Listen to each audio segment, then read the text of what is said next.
The first thing that feels impossible is the stone.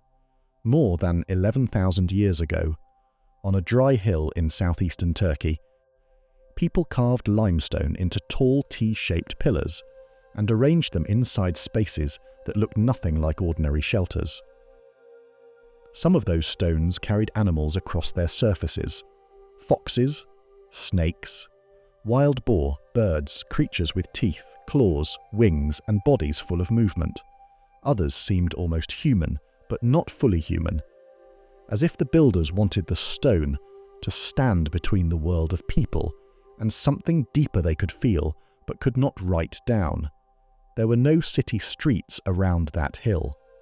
No palace stood nearby. No king left his name on the stone. No written language explained what the place meant.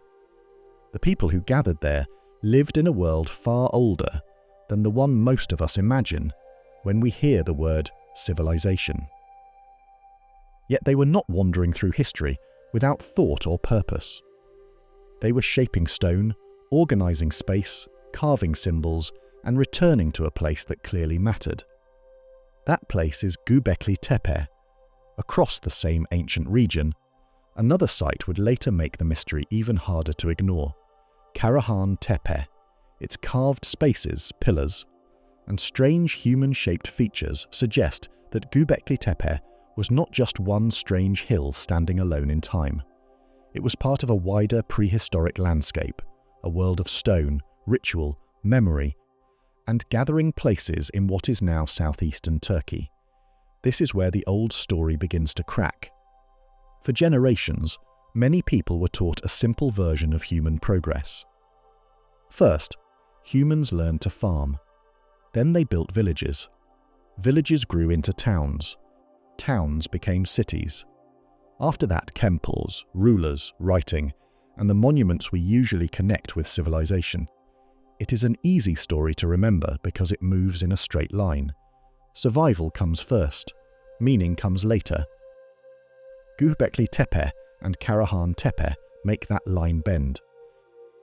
They do not prove that some hidden empire existed before history. They do not point to aliens, giants, or a lost world with advanced machines. The real evidence is more grounded, but also more interesting. These sites suggest that people living before cities could still create monumental places. They could gather in large groups. They could plan. They could carve. They could build spaces filled with symbols long before writing gave those symbols a voice we can understand. The mystery is not fantasy. The mystery is human. Imagine the landscape before sunrise. The ground is pale and rough underfoot. Low hills stretch into the distance. Wind moves across dry grass and stone. Somewhere beyond the hill, animals pass through the open land, and people know their paths because survival depends on memory. They understand where wild grains grow, where water can be found, which stones can be worked, and which places carry meaning beyond ordinary life. A group climbs toward the hill. They are not entering a city because cities do not exist here yet. They are not walking into a temple built by a state because there is no state behind them. What waits at the top is something stranger to modern eyes, a planned stone space made by people who left almost no words behind, but who left enough evidence to disturb the comfortable version of the past. At Göbekli Tepe, archaeologists found circular and oval enclosures with large T-shaped limestone pillars. Some pillars stood around the edges. Others rose near the center, taller and more commanding. The shapes are simple at first glance, but the more you look, the less simple they feel. A T-shaped pillar can seem like a body without a face. Some stones have carved arms or belts, which makes the human-like quality even stronger. Around them, animals appear as if moving through a silent world of danger, power, and memory.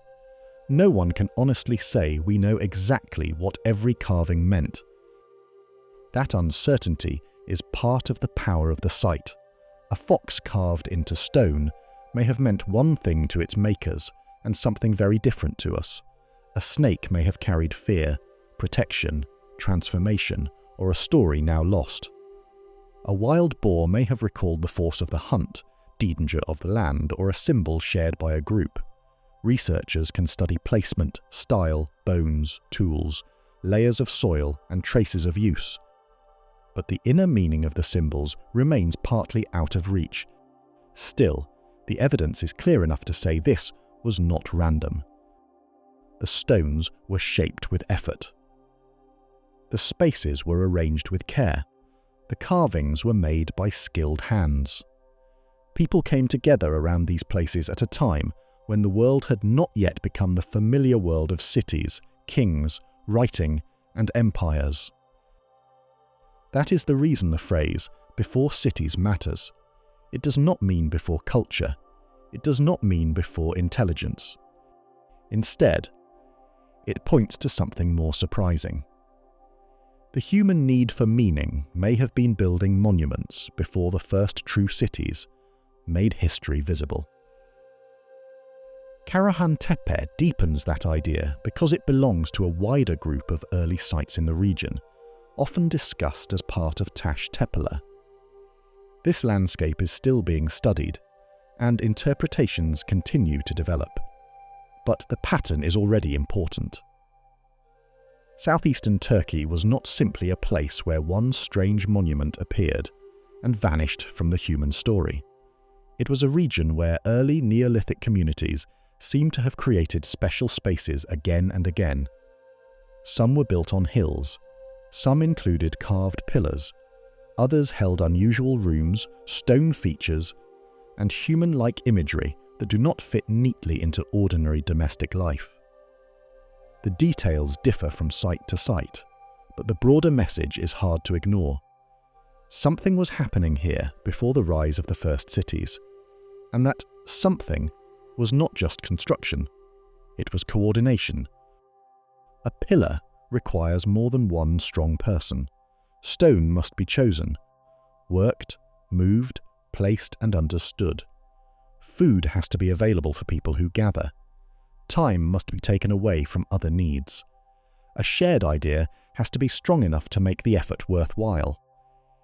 Even if the groups were mobile or only partly settled, they were clearly capable of returning to important places and acting together. That may be the real beginning of the story. Civilization is often imagined as walls, laws, kings, markets, and writing. Those things matter, but they are not the whole picture.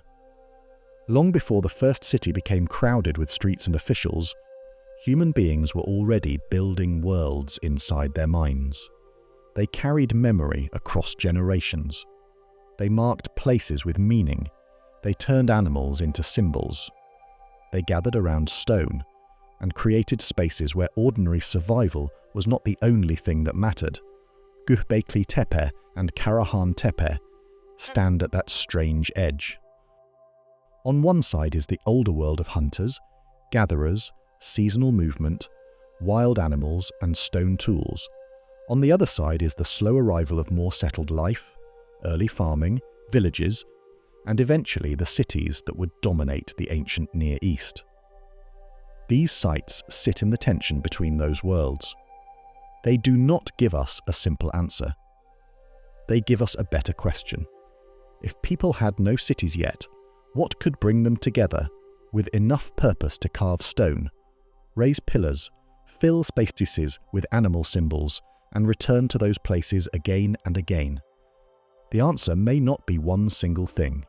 It may involve ritual, gathering, memory, food, identity, fear, hope, and the need to belong to something larger than one small group. Archaeologists are still debating the details, and they should. The silence of a world without writing demands caution, but silence does not mean emptiness. Those stones are silent because their builders left no written explanation. Yet, they still speak through their scale, their placement, their carvings, and the effort required to make them. They tell us that the people before cities were not waiting passively for civilization to begin. In some deep and difficult way, They were already helping create the conditions that made civilization possible. A hill, a pillar, an animal cut into limestone, a gathering under an ancient sky. That is where this investigation begins. Not with a lost super-civilization, with something more real. People before cities, already building meaning into stone. Göbekli Tepe did not look like a place that could force people to rethink early human history. At first, it was just a mound, a rounded rise in the dry hills of southeastern Turkey, near the city of Şanlıurfa, with broken limestone pieces scattered across its surface and old stone fragments hiding beneath the soil. To someone passing by, it could have seemed like another worn hill in a land already full of ancient remains. The region had seen many cultures come and go. Later cities, empires, villages, farms, and forgotten settlements had all left traces across the landscape. One more mound did not automatically promise a doorway into the deep past. The surprise was waiting under the dirt. When archaeologists began to understand what lay beneath that hill, the story changed. They were not dealing with ordinary ruins from the age of written history. They were not uncovering a Roman temple, a Byzantine church, an Assyrian fortress, or a forgotten medieval village. The layers pointed much farther back into the pre-pottery Neolithic, a time more than 11,000 years ago, before the first large cities, before metal tools, before writing, and before the classic kingdoms that usually dominate ancient history. That age matters because it changes the question. If these stones had belonged to a city, with streets, rulers, storage rooms, and organized labor, the mystery would be easier to explain. We know cities can build monuments. We know states can command workers. We know kings can turn belief, power, fear, and pride into stone. But Göbekli Tepe appeared in a world where those familiar systems had not yet taken shape. The people who made it were living at the edge of one of the greatest transitions in human history, when older hunter-gatherer ways of life were beginning to interact with more settled patterns, new food strategies, and changing social ties. That is why the hill became so important, not because it was the oldest thing humans ever built, not because every interpretation of it is settled. Its power comes from the kind of building it reveals and the time in which that building happened. Large, T-shaped limestone pillars were placed inside circular and oval enclosures. Some pillars stood around the walls, while larger ones rose near the center. The arrangement gave the spaces a feeling of order, focus, and purpose. A person standing one of those enclosures would not be standing in a random pile of stone. They would be inside a carefully shaped place. The pillars themselves are what make the site unforgettable. A T-shaped pillar can look simple when described in plain words, yet in the ground, under the light of the Anatolian sun, it feels strangely alive. The broad top can suggest a head. The long vertical shaft can suggest a body. On some pillars, carved arms run down the sides. Hands appear near the front. Belts and other features make the human-like form harder to ignore. These stones were not statues in the usual sense, but they were not ordinary building blocks either. They stood somewhere between architecture and image. That, in-between quality, is part of the mystery. Modern people like clear labels. A building is a house. A shrine is a shrine. A statue is a statue. Göbekli Tepe resists that easy sorting. Its pillars are structural but also symbolic. Its spaces are built, but not like normal homes. Its carvings show animals from the living world, but the way they appear on the stone suggests they may have carried meanings that went beyond simple decoration. Foxes, snakes, wild boar, birds, scorpions, and other creatures seem to move across the surfaces with a force that still feels sharp. These animals were not chosen from a peaceful farmyard. Many belong to a wild landscape. Some could threaten people. Others moved quickly, hunted, hid, stung, bit, or appeared suddenly from grass, rock, or darkness. A snake carved into limestone is not just a shape. In the mind of the people who made it, it may have carried fear, power, warning, protection, transformation, or a story no one can recover with certainty. A boar might have recalled danger and strength. A fox could have meant cleverness, identity, night movement, or something we cannot safely name. The site gives us evidence, not a dictionary. That is the honest limit. Archaeologists can measure pillars, study tool marks, examine layers of fill, analyze animal bones, compare carvings, and date the site through scientific methods. What they cannot do is open a book written by the builders. No inscription says what the fox meant. No carved sentence explains why two central pillars stood where they did. No ancient voice tells us whether these spaces were used for rites, gatherings, feasts, memory, initiation, ancestor-related beliefs, or several things at once. Still, uncertainty does not make the site meaningless. In fact, it makes the investigation stronger. The lack of writing forces us to pay attention to the material clues. Stone size matters, placement matters, repetition matters, the animals matter. So does the choice to build on a hill, the effort required to shape limestone, and the fact that people returned to this place long enough to create more than one enclosure. Göbekli Tepe was not a single object made in a single moment. It was a place with a history of use, change, and meaning. That longer life is easy to overlook. Public attention often turns Göbekli Tepe into one image. Giant pillars on a hill before civilization. That image is powerful, but the real site is more complex. It includes multiple structures, different phases, and evidence that its role changed through time. Some early monumental enclosures are large and impressive. Later structures at the site are different in scale and form. This suggests that the people connected to the hill were not simply copying one plan forever. They were adapting, rebuilding, altering, and perhaps changing the way the place was understood. A living tradition rarely stays frozen. Think about a place that matters to a community today. It may begin with one purpose, then gain another. A memorial can become a gathering place. A church can hold ceremonies, meals, meetings, grief, music, and identity.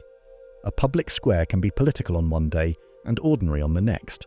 Meaning builds up over time. Something similar may have happened at Göbekli Tepe, though we have to be careful with modern comparisons. The point is not that ancient people thought exactly as we do. It is that special places can hold more than one kind of meaning. That possibility makes the old timeline feel too simple.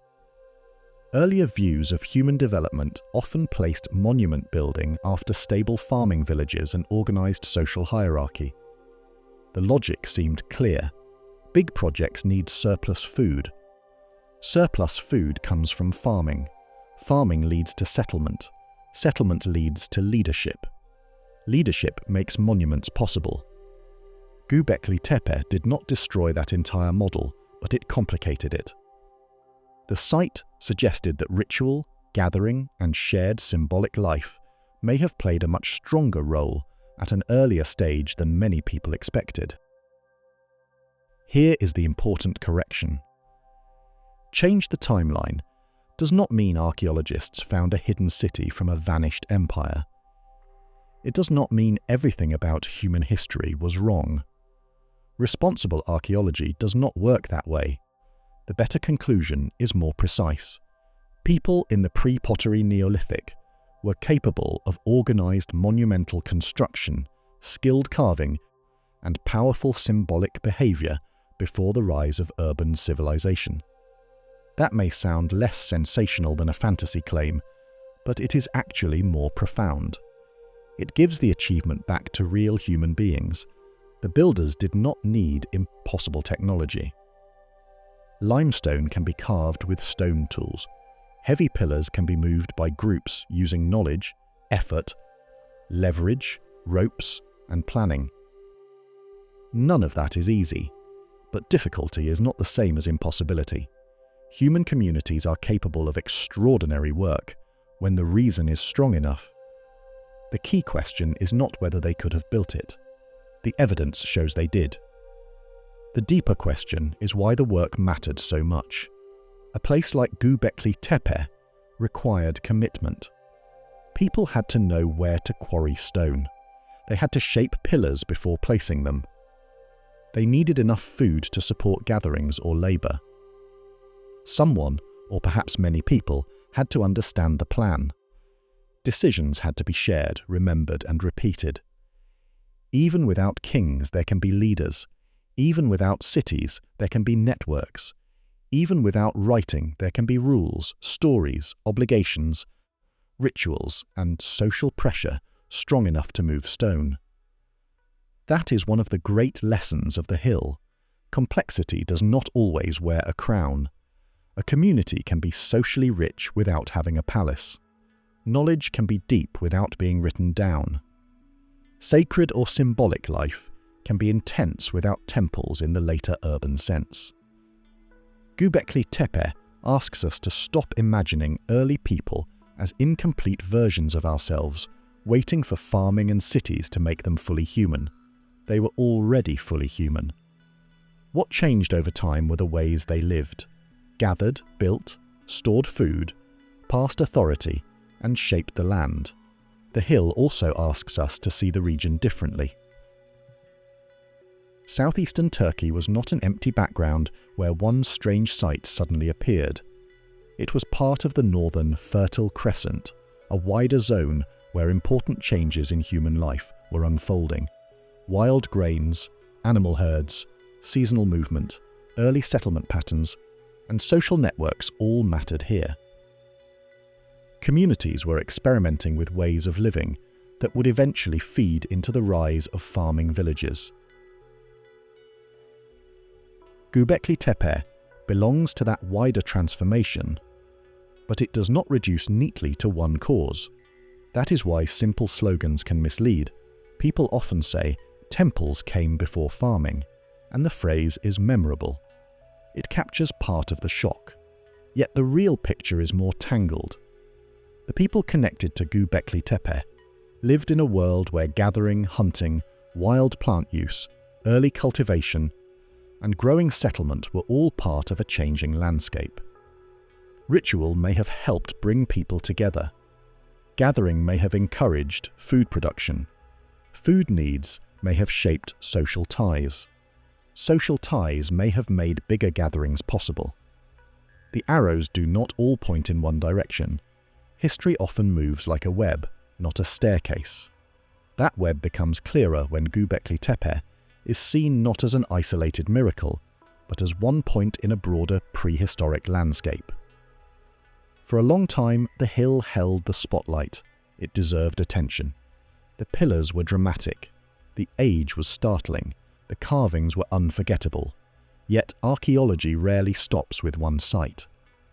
As research expanded across southeastern Turkey, other places began to matter more. Sites with related features suggested that the story of early monumental building in the region was wider than one mound. This is where the next layer begins. Karahan Tepe, also in southeastern Turkey, has become one of the most important names in that wider picture. It does not simply copy Göbekli Tepe. Its features are different, and many interpretations are still developing. Even so, it shares the same deep sense of a world where stone, symbol, and special spaces mattered before cities appeared. The existence of multiple sites changes the emotional shape of the mystery. One site can feel like an exception. A landscape of sites feels like a pattern. That pattern is what makes the old hill even more powerful. Göbekli Tepe changed the way many people imagined the beginning of monumental architecture. Karahan Tepe and the broader Taş Tepeler region suggest that the change was not a single flash in the dark.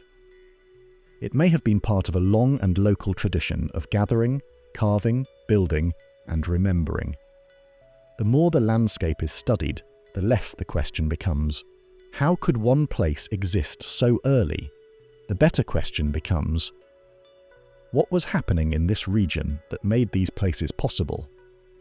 The answer is still unfolding. For now, the hill remains silent in the most important way. Its stones stand without names. Its animals keep their meanings hidden. Its builders are gone, leaving only the work of their hands and the traces of their world beneath layers of earth.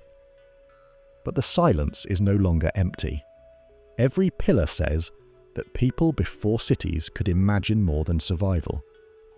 Every enclosure suggests that the road towards civilization may have passed through ritual spaces long before it passed through city gates. Göbekli Tepe was not the end of the mystery. It was the opening in the ground. And once archaeologists began looking beyond that hill, the ancient landscape around it started to answer with more stone. The story does not stay on one hill. For years, Göbekli Tepe carried the weight of public imagination, almost alone. It became the famous name, the shocking image, the place people pointed to when they wanted to say that something strange was happening before the first cities. Its T-shaped pillars, animal carvings, and deep age were powerful enough to make the world pause.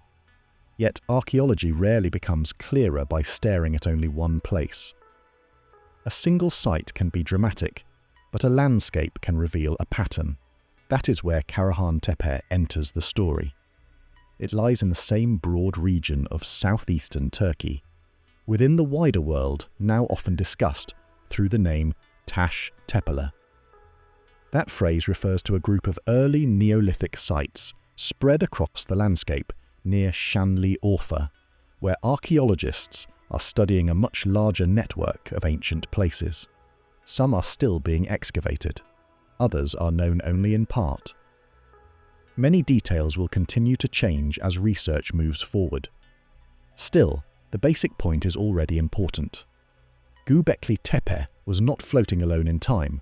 Karahan Tepe makes the mystery feel less like an exception and more like a cultural horizon. At first glance, the site has the same strange power as Göbekli Tepe, but it does not feel like a simple copy. There are carved spaces, stone pillars, and unusual features that seem to belong to a world of ritual, memory, and symbol. Archaeologists have uncovered areas cut into bedrock, upright stones, and human-like imagery that feels direct, almost disturbing, because it brings the viewer closer to the bodies and minds of the people who made it. The site does not whisper from a distance. It seems to look back. One of the most striking features often discussed at Karahan Tepe is a carved space with many stone projections rising from the floor, along with a human head-like form. The exact meaning of this space is still debated, and it would be irresponsible to pretend we know exactly what happened there. Yet the visual effect is unforgettable. The place feels deliberate. It feels arranged for experience, not ordinary shelter. A person entering such a space would have faced stone forms, carved surfaces, and a controlled setting that separated that moment from daily life. That separation matters. Human beings have always created special places. A cave wall becomes more than rock when it carries images. A clearing becomes more than open ground when people return to it for ceremonies. A hill becomes more than a hill when memory gathers there over generations. In Karahan Tepe, the carved environment suggests that people were not only building with stone, they were shaping how people moved, looked, felt, and remembered inside a space. This is not the same as proving a temple in the later sense. The word temple is useful because it tells a modern viewer that these were likely not ordinary houses. It signals ritual, gathering, and meaning. But the word can also mislead if we imagine priests, written prayers, official doctrine, or an organized religion, like those known from later civilizations. Karahan Tepe comes from a world before writing in this region, before royal inscriptions, before state temples, before the kind of evidence that lets historians read belief directly from texts. Its meaning has to be approached through stone, space, tools, bones, and careful comparison. That makes the investigation harder, but also more fascinating. At Göbekli Tepe, the mystery rises from pillars and animals. At Karahan Tepe, the human presence can feel stronger. The carvings and forms suggest bodies, heads, and perhaps a concern with human identity or transformation. Again, those words must stay cautious. A human-like image does not automatically mean ancestor worship. It does not automatically mean a god. It does not automatically mean sacrifice, initiation, death ritual, or myth. Archaeology can suggest possibilities, but it cannot turn every powerful image into a settled answer. The safest conclusion is also the most useful. These people were creating symbolic environments. That alone is enormous. A symbolic environment is different from a practical shelter. A shelter keeps out wind, rain, heat, or danger. A symbolic place does something more. It changes how people understand where they are. It may connect them with a group, a story, a season, a memory, the dead, the animal world, or forces they believed surrounded them. It can turn a normal gathering into an event. It can make a community feel older, larger, and more permanent than any one person's life. Karahan Tepe belongs to that kind of question. What was happening in these carved spaces? Who entered them? Did everyone take part, or only certain people? Were gatherings seasonal, tied to food, animals, weather, memory, or social exchange? Did people travel from different areas to meet there? Were these places built by one community or by several groups connected through shared traditions? No answer should be given too quickly, because the evidence is still growing. Yet, every question points to the same larger truth. Early Neolithic life in this region was socially and symbolically rich. That is the part many older stories missed. The public often imagines hunter-gatherers as small groups moving across empty land, focused only on food and survival. Survival did matter, of course. In a world without hospitals, supermarkets, engines, or metal tools, daily knowledge was life itself. People needed to understand animals, plants, water, weather, stone, fire, and movement. But the evidence from sites like Göbekli Tepe and Karahan Tepe shows that practical knowledge was not the whole of human life. Meaning was already being built into the landscape. The wider Tash Tepeli region deepens the point. When several sites in one region show signs of special architecture, carved stone, pillars, or unusual symbolic spaces, archaeologists can begin to ask broader questions. Maybe certain groups shared ideas across distance. Maybe seasonal gatherings brought people from different communities into contact. Perhaps builders learned from one another, copied some features, changed others, and created local versions of a wider tradition. The pattern does not require a kingdom or empire. Cultural connections can spread through travel, marriage, exchange, ritual meetings, shared stories, and repeated contact. A world without cities can still be connected. That may be one of the hardest things for modern people to imagine. We are used to roads, maps, phones, and written records. When we think of people before cities, we may picture isolation. Yet, ancient communities often knew landscapes in ways most modern people never will. A person could know hills, springs, animal routes, stone sources, seasonal plants, and distant meeting places with deep precision. News, objects, songs, techniques, and beliefs could move with bodies across the land. The stone landscape of southeastern Turkey may preserve part of that movement. Göbekli Tepe gives us monumental enclosures with powerful animal imagery. Karahan Tepe adds carved rooms, pillars, and human-like features that shift the emotional tone. Other sites in the region suggest that this was a broader world of experimentation, where different communities were finding ways to mark space and gather around meaning. The details are not identical, and that matters. A pattern does not mean every site served the same function. Instead, it suggests a shared set of possibilities. That is more believable than a single simple explanation. In real human life, important places rarely have only one purpose. A gathering place can be sacred, social, political, seasonal, emotional, and practical at the same time. People may come for ritual and leave with marriage ties, exchanged goods, shared food, new stories, stronger alliances, and remembered obligations. A special building may shape belief, but it can also shape society. It can bring groups together often enough for new habits to form. This may be one key to why these sites matter for the long road towards civilization. Civilization did not appear suddenly when someone built the first city wall. Long before cities, humans had to learn how to gather beyond the family group, cooperate across distance, share symbols, manage conflict, remember obligations, and create places that held people together. Monumental sites could have helped with that. They may have given communities a reason to meet, work, feast, carve, bury, rebuild, or return. Over time, such repeated gatherings can change how people live. But it would be too simple to say Karahan Tepe or Göbekli Tepe caused civilization.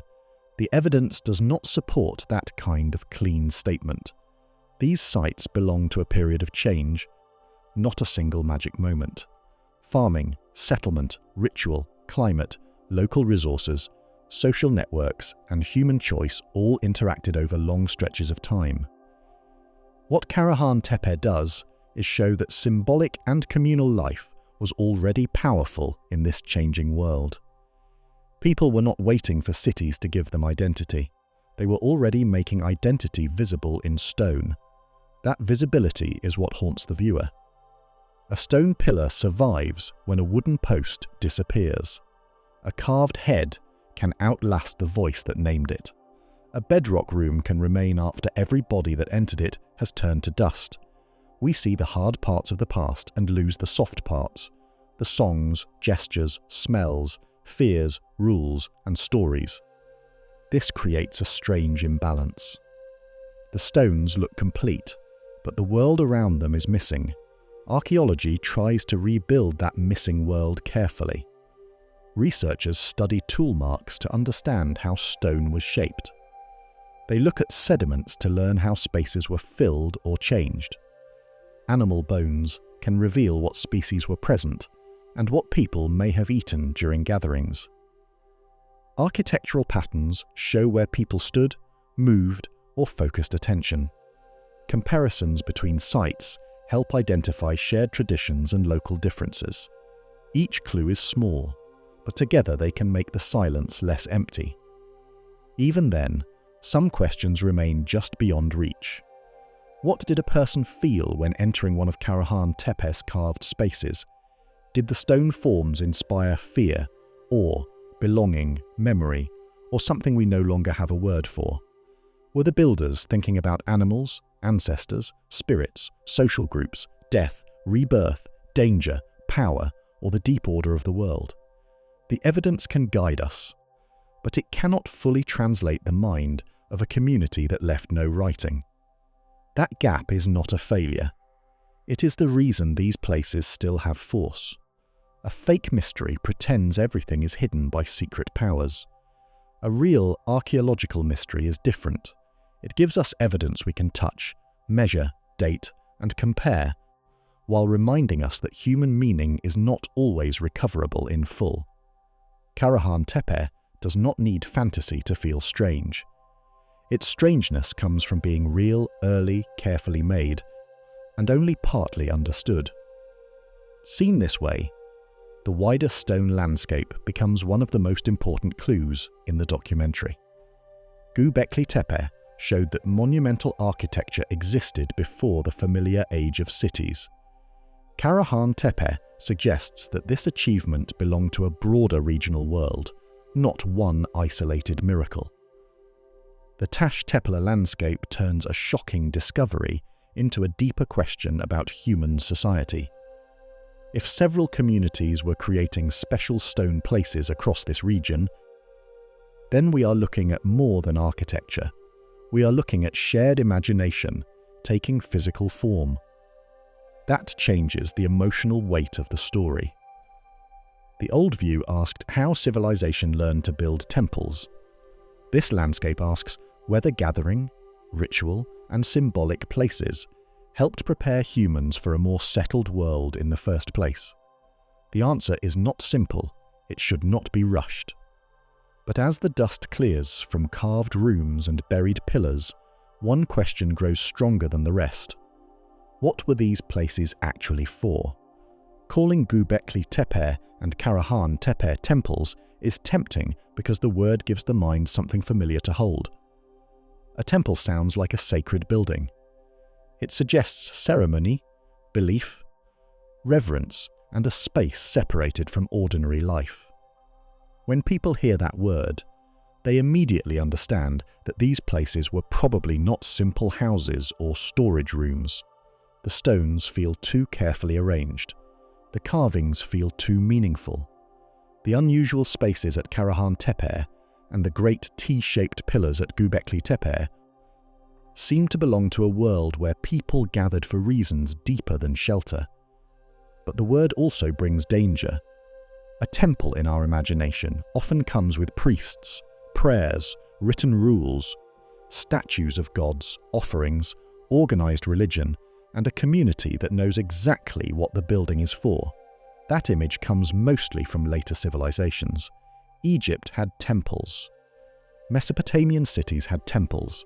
Greece, Rome, and many other ancient cultures left buildings, inscriptions, names, rituals, and traditions that help us understand how sacred space worked. Göbekli Tepe and Karahan Tepe come from a much earlier world, where the evidence is made of stone, soil, animal bones, tools, and silence. That silence forces caution. No one has found a written tablet at Göbekli Tepe explaining the name of the place. No carved inscription at Karahan Tepe tells us who entered the rooms or what the carved forms meant. There is no list of gods, no prayer book, no royal dedication, no myth written beside the pillars. Archaeologists have to read the sites through physical traces, and physical traces can be powerful, but they do not speak with the clarity of writing. So when we say temple, we are using a helpful shortcut, not a final answer. The real question is wider. What kind of place was important enough for people before cities to carve stone, shape rooms, gather together, and return across time? One possibility is ritual. That word does not have to mean something strange or extreme. A ritual can be a repeated action that gives meaning to life. It can mark death, birth, danger, healing, hunting, memory, belonging, or the passing of seasons. Every society has actions that matter, because people perform them together, in the right place, at the right time, in the right way. The builders of these sites may have used stone spaces to create moments that ordinary daily life could not provide. Ritual would help explain why the architecture seems special. At Göbekli Tepe, the circular and oval enclosures suggest a controlled space. The central pillars draw attention. The animal carvings add layers of meaning. Stone benches or wall features could have shaped how people sat, stood, watched, or moved.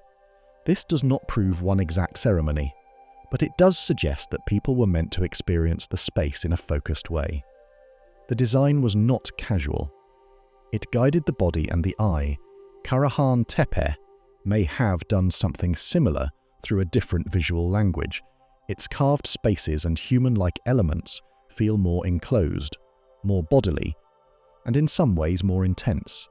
A person entering one of those areas may have felt separated from the open landscape outside.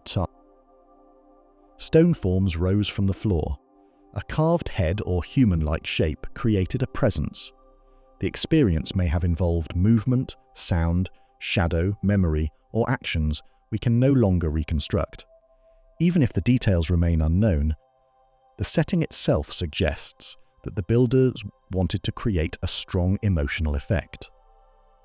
That is what special architecture can do. It changes the feeling of being alive in a particular place.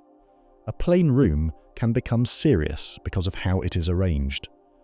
A hilltop can become powerful because people return to it generation after generation. A stone circle can make a group feel gathered into one body. In a world without writing, architecture itself can carry memory. It can tell people where to stand, where to look, what to approach, what to avoid, and what kind of moment they are entering. This may be why gathering place is just as important as temple. The people connected to Göbekli Tepe and Karahan Tepe may not have lived there in the same way. Later city people lived inside permanent urban neighborhoods. Evidence from the wider period suggests a changing world where mobile, semi-mobile, and more settled patterns could overlap.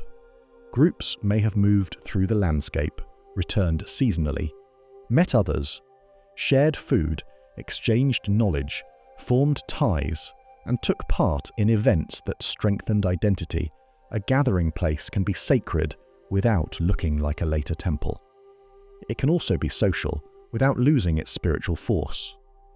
Imagine people arriving from different parts of the region.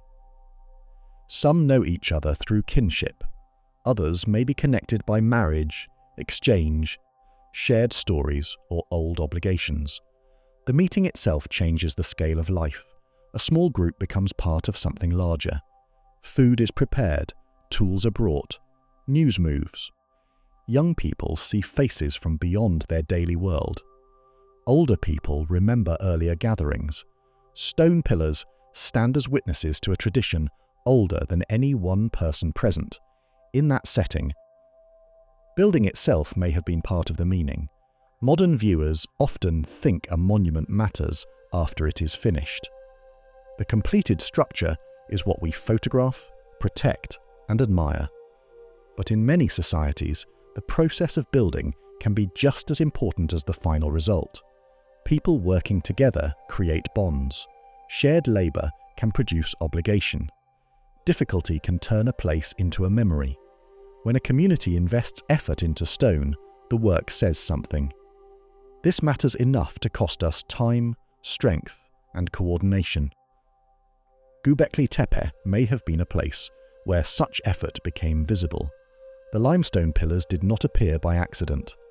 They had to be carved and arranged. The enclosures had to be planned. The animal images required skill and intention.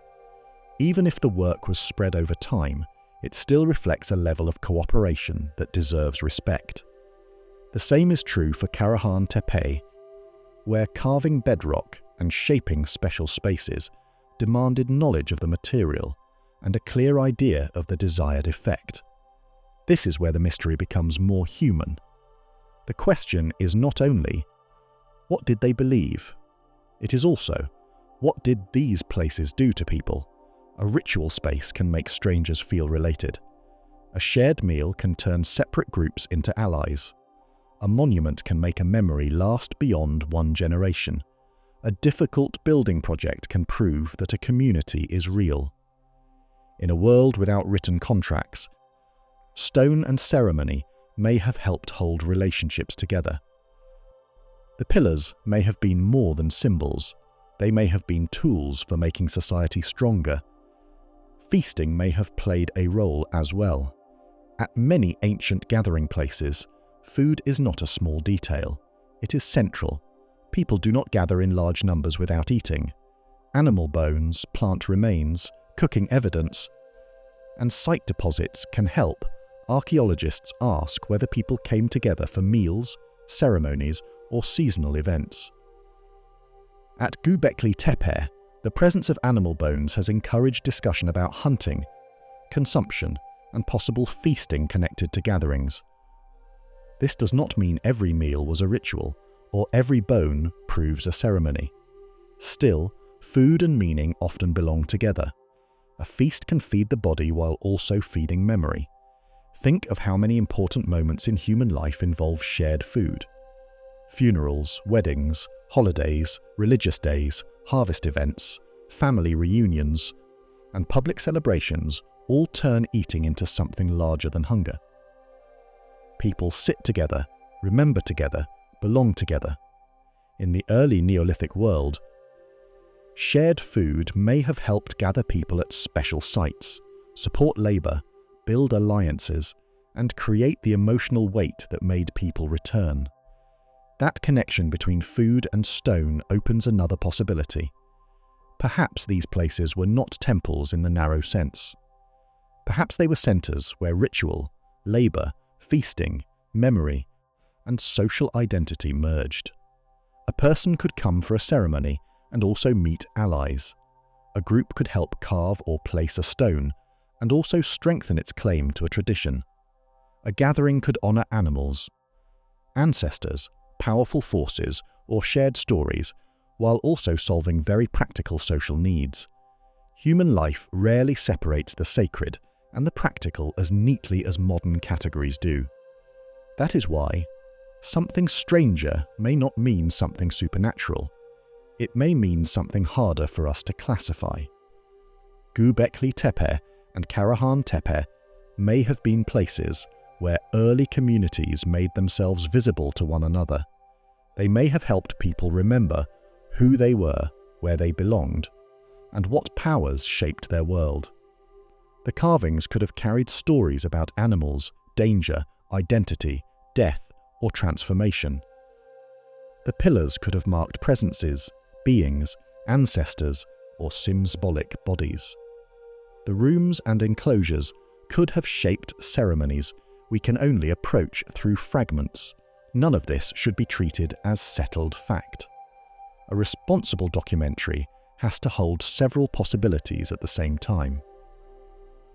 Researchers debate the exact functions of these sites because the evidence allows questions, not complete certainty. One archaeologist may emphasize ritual, another may focus on social gatherings, others may examine settlement patterns, food production, labor organization, symbolism, or the role of these places within a changing Neolithic landscape. Good archaeology does not erase uncertainty. It works inside it. The public often wants one clean label: temple, sanctuary, village, ritual center, meeting place. Each word reveals something and hides something. Temple captures the feeling of sacred or symbolic purpose, but it can make the site seem too much like later religions.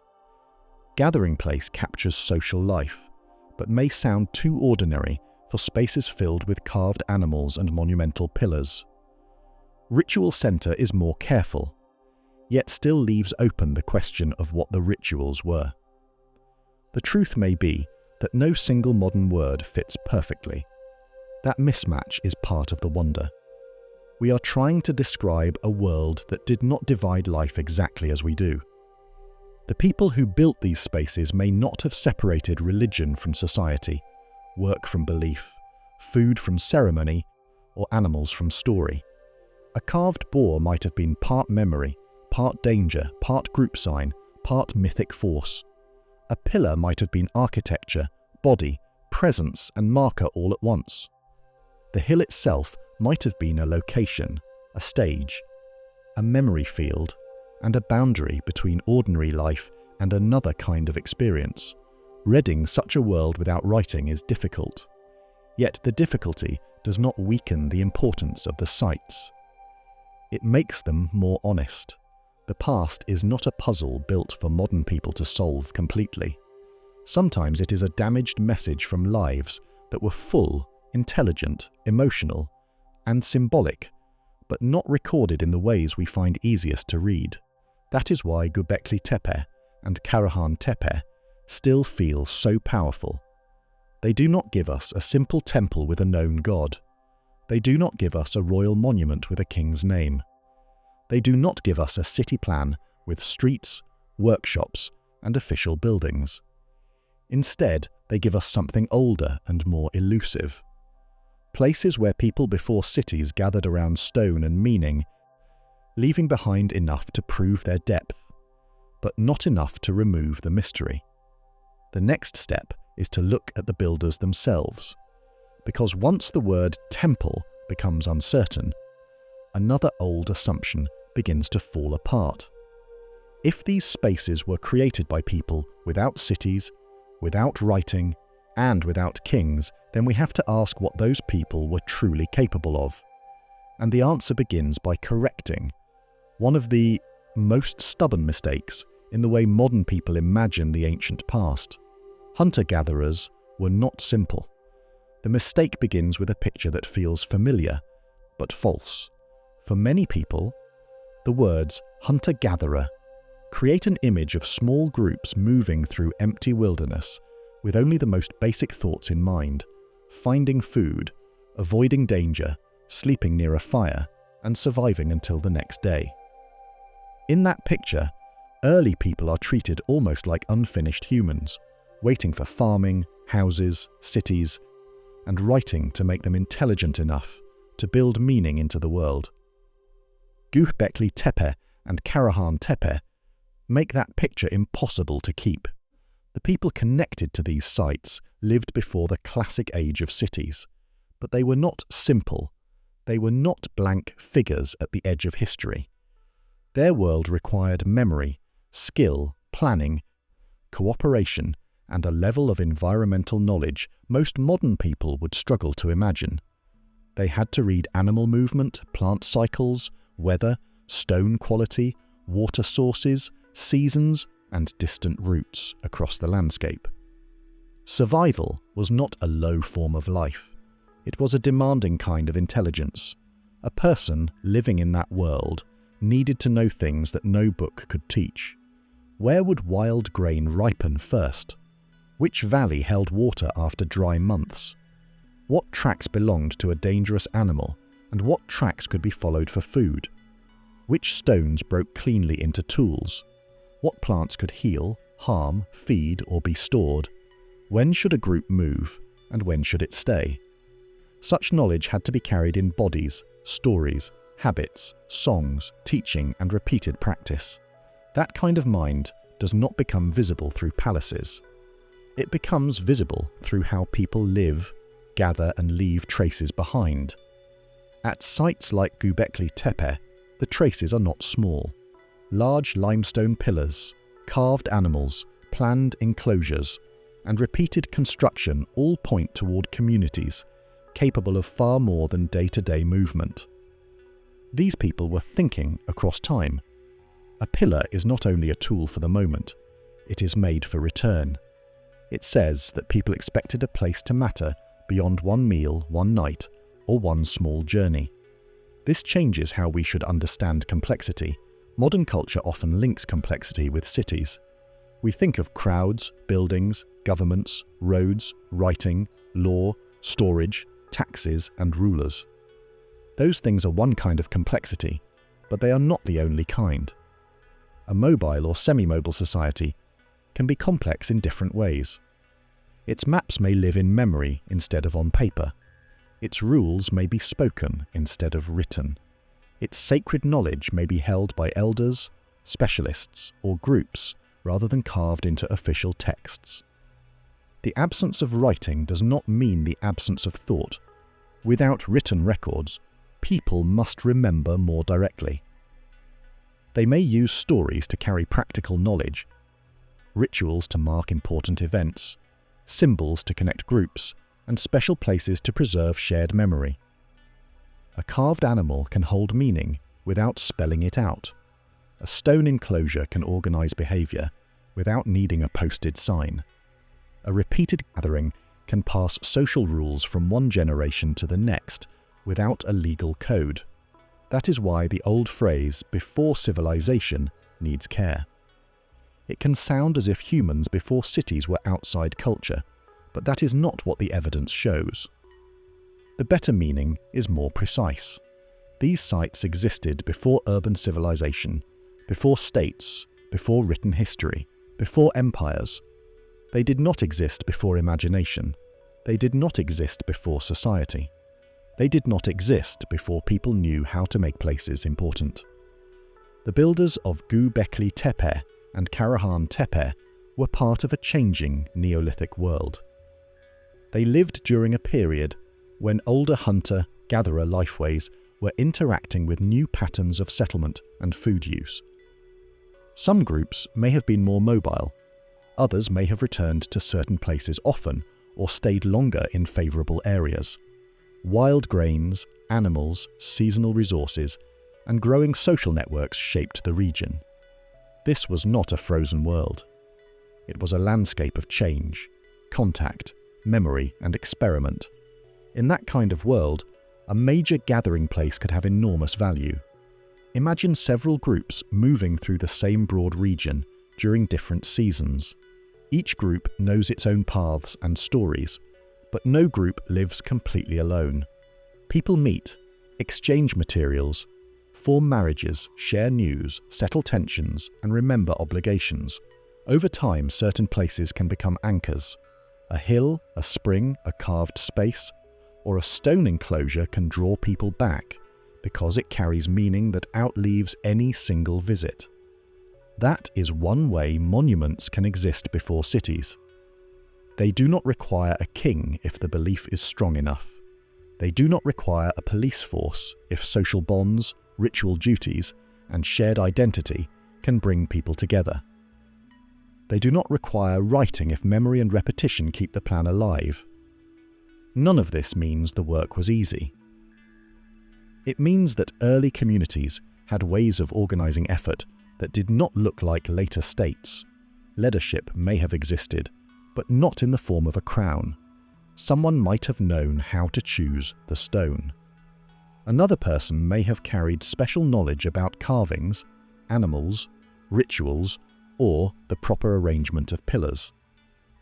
Older members of the community may have remembered earlier building events. Skilled workers could have shaped limestone more effectively than others. Certain families or groups may have held responsibility for parts of the process. None of these roles need a palace to exist. Human organization has many forms. A hunting party needs coordination. A seasonal gathering needs timing. A ritual event needs shared expectations. A large building project needs planning and enough agreement to keep people working.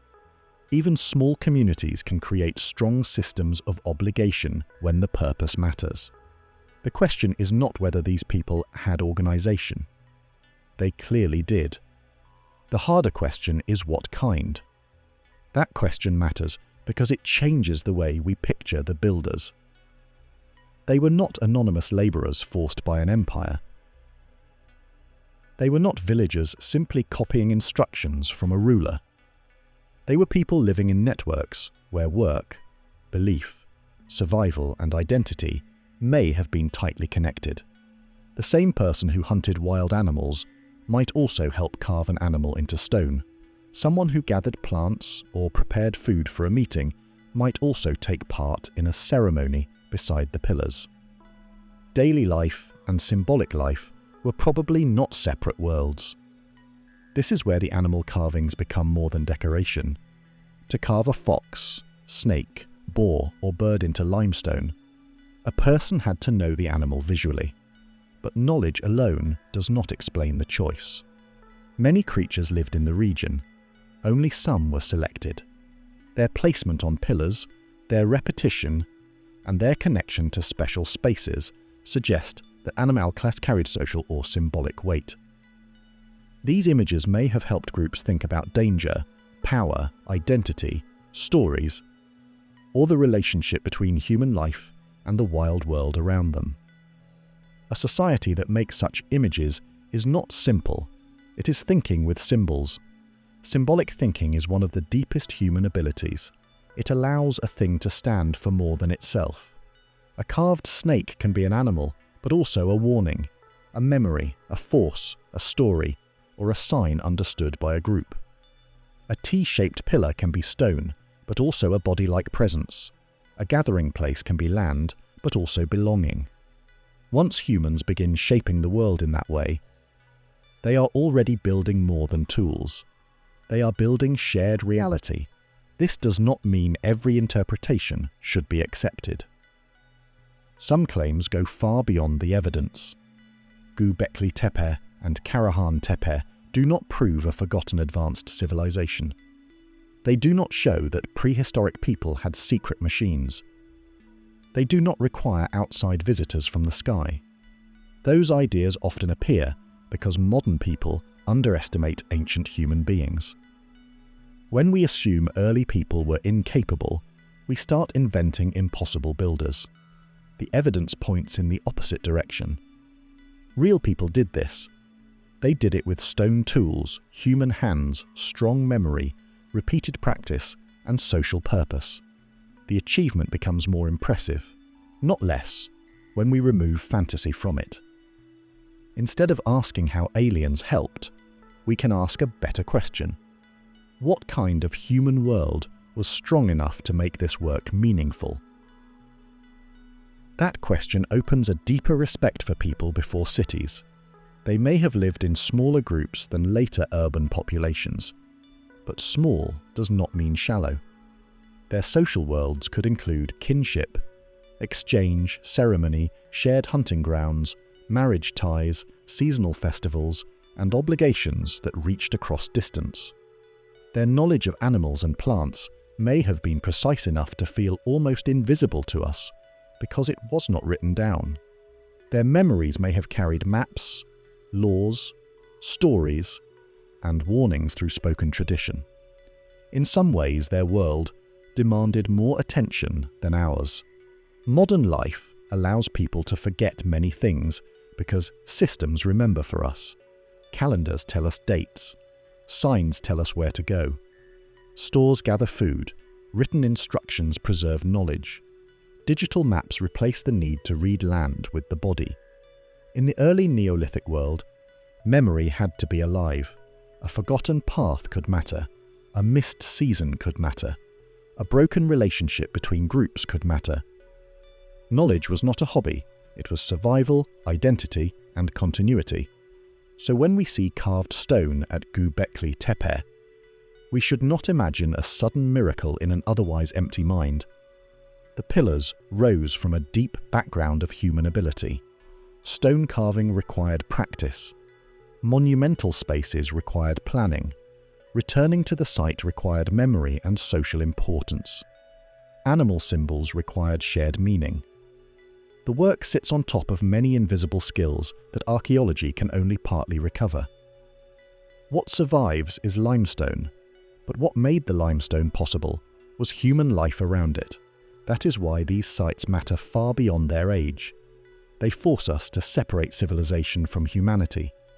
Civilization, in the urban sense, means cities, institutions, written records, social ranks, specialists, and often states. Humanity is older than that. Imagination is older than that. Grief is older than that. Fear, wonder, loyalty, story, and the need to belong are older than that. Göbekli Tepe and Karahan Tepe stand in the space between those truths. They show a world where people had not yet built cities, but had already learned how to build meaning that could outlast them. The next question is practical, and it brings the mystery back down into human hands. Idiots alone do not raise pillars. Someone had to cut the stone. Someone had to shape the surface. Groups had to move heavy limestone into position. Food had to support the work. Plans had to be remembered. Mistakes had to be corrected. The people who made these places were not only dreamers or ritual thinkers. They were workers, organizers, observers, and craftspeople. Their symbolic world was carved through physical effort. To understand how extraordinary that effort was, we have to move closer to the stone itself. Not as a symbol first, but as weight, as dust, as chipped limestone under the sun. as bodies working together in a time before wheels, metal tools, city labour crews, and written plans. The builders were not simple, neither was the work. The mystery becomes heavier when we stop looking at the pillars as symbols and begin seeing them as stone. A carved pillar at Göbekli Tepe can seem almost weightless in a photograph. The shape is clean, the animal reliefs catch the light, the enclosure appears calm, as if it had always belonged there. But every smooth surface began as rough limestone. Every standing form had to be separated from the bedrock, shaped by hand, moved with care, and placed where people wanted it to stand. Long before the stone became mysterious, it was difficult. That difficulty matters because it brings the builders back into the story. It is easy to talk about ritual, belief, and symbolic meaning as if ideas alone created these places. They did not. Meaning had to pass through labour. A shared vision had to become decisions, movements, tools, food, sweat, dust, and time. The people who made Göbekli Tepe and Karahan Tepe were not simply imagining special places. They were changing the physical landscape with the materials available to them. There were no steel chisels here. No cranes waited on the hill. Written plans did not guide the work.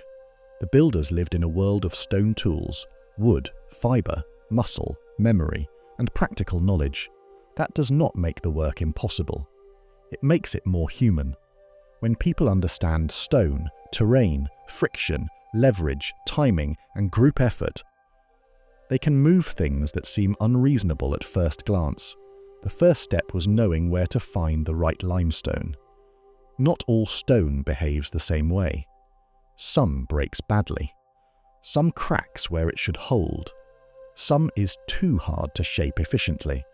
Some lies in a place that makes transport difficult. The builders needed experience with the local bedrock. They had to recognize usable material before the pillar existed as a form. In other words, the monument began before the first finished shape appeared. It began with selection. Once a stone was chosen, the slow work of separation could begin. A pillar had to be outlined in the bedrock or quarry area. Workers would remove material around it, striking, cutting, scraping, and weakening the surrounding stone until the desired form could be freed. The tools were simple compared with later metal technology. But simple does not mean crude. Stone tools can be effective in trained hands. Repeated blows, patient trimming, and careful attention can turn raw limestone into a planned shape. Skill would have mattered at every moment. A badly placed strike could damage an edge. A crack could ruin days of work. The rough form had to be strong enough to survive movement, yet refined enough to carry meaning. Larger pillars required not only strength but judgment. The builders had to understand thickness, balance, and the risks of breakage. They may not have used written measurements, but their hands and eyes carried another kind of measurement, learned through practice. The same was true for carving. Animal reliefs were not casual scratches. A fox body, a snake form, a boar, a bird, or a scorpion required visual memory and control.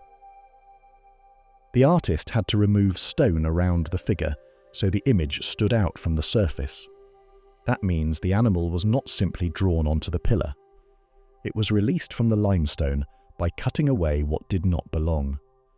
The process demanded patience, confidence, and a clear idea of the final image. A carved creature also had to fit the pillar. The surface was not an empty page. Its shape, height, angle, and position inside an enclosure all affected the image. A snake running down a stone would create a different feeling than an animal placed across the upper surface. A creature facing inward might affect the experience of someone inside the space. Placement could guide attention, create tension, or connect one pillar to another.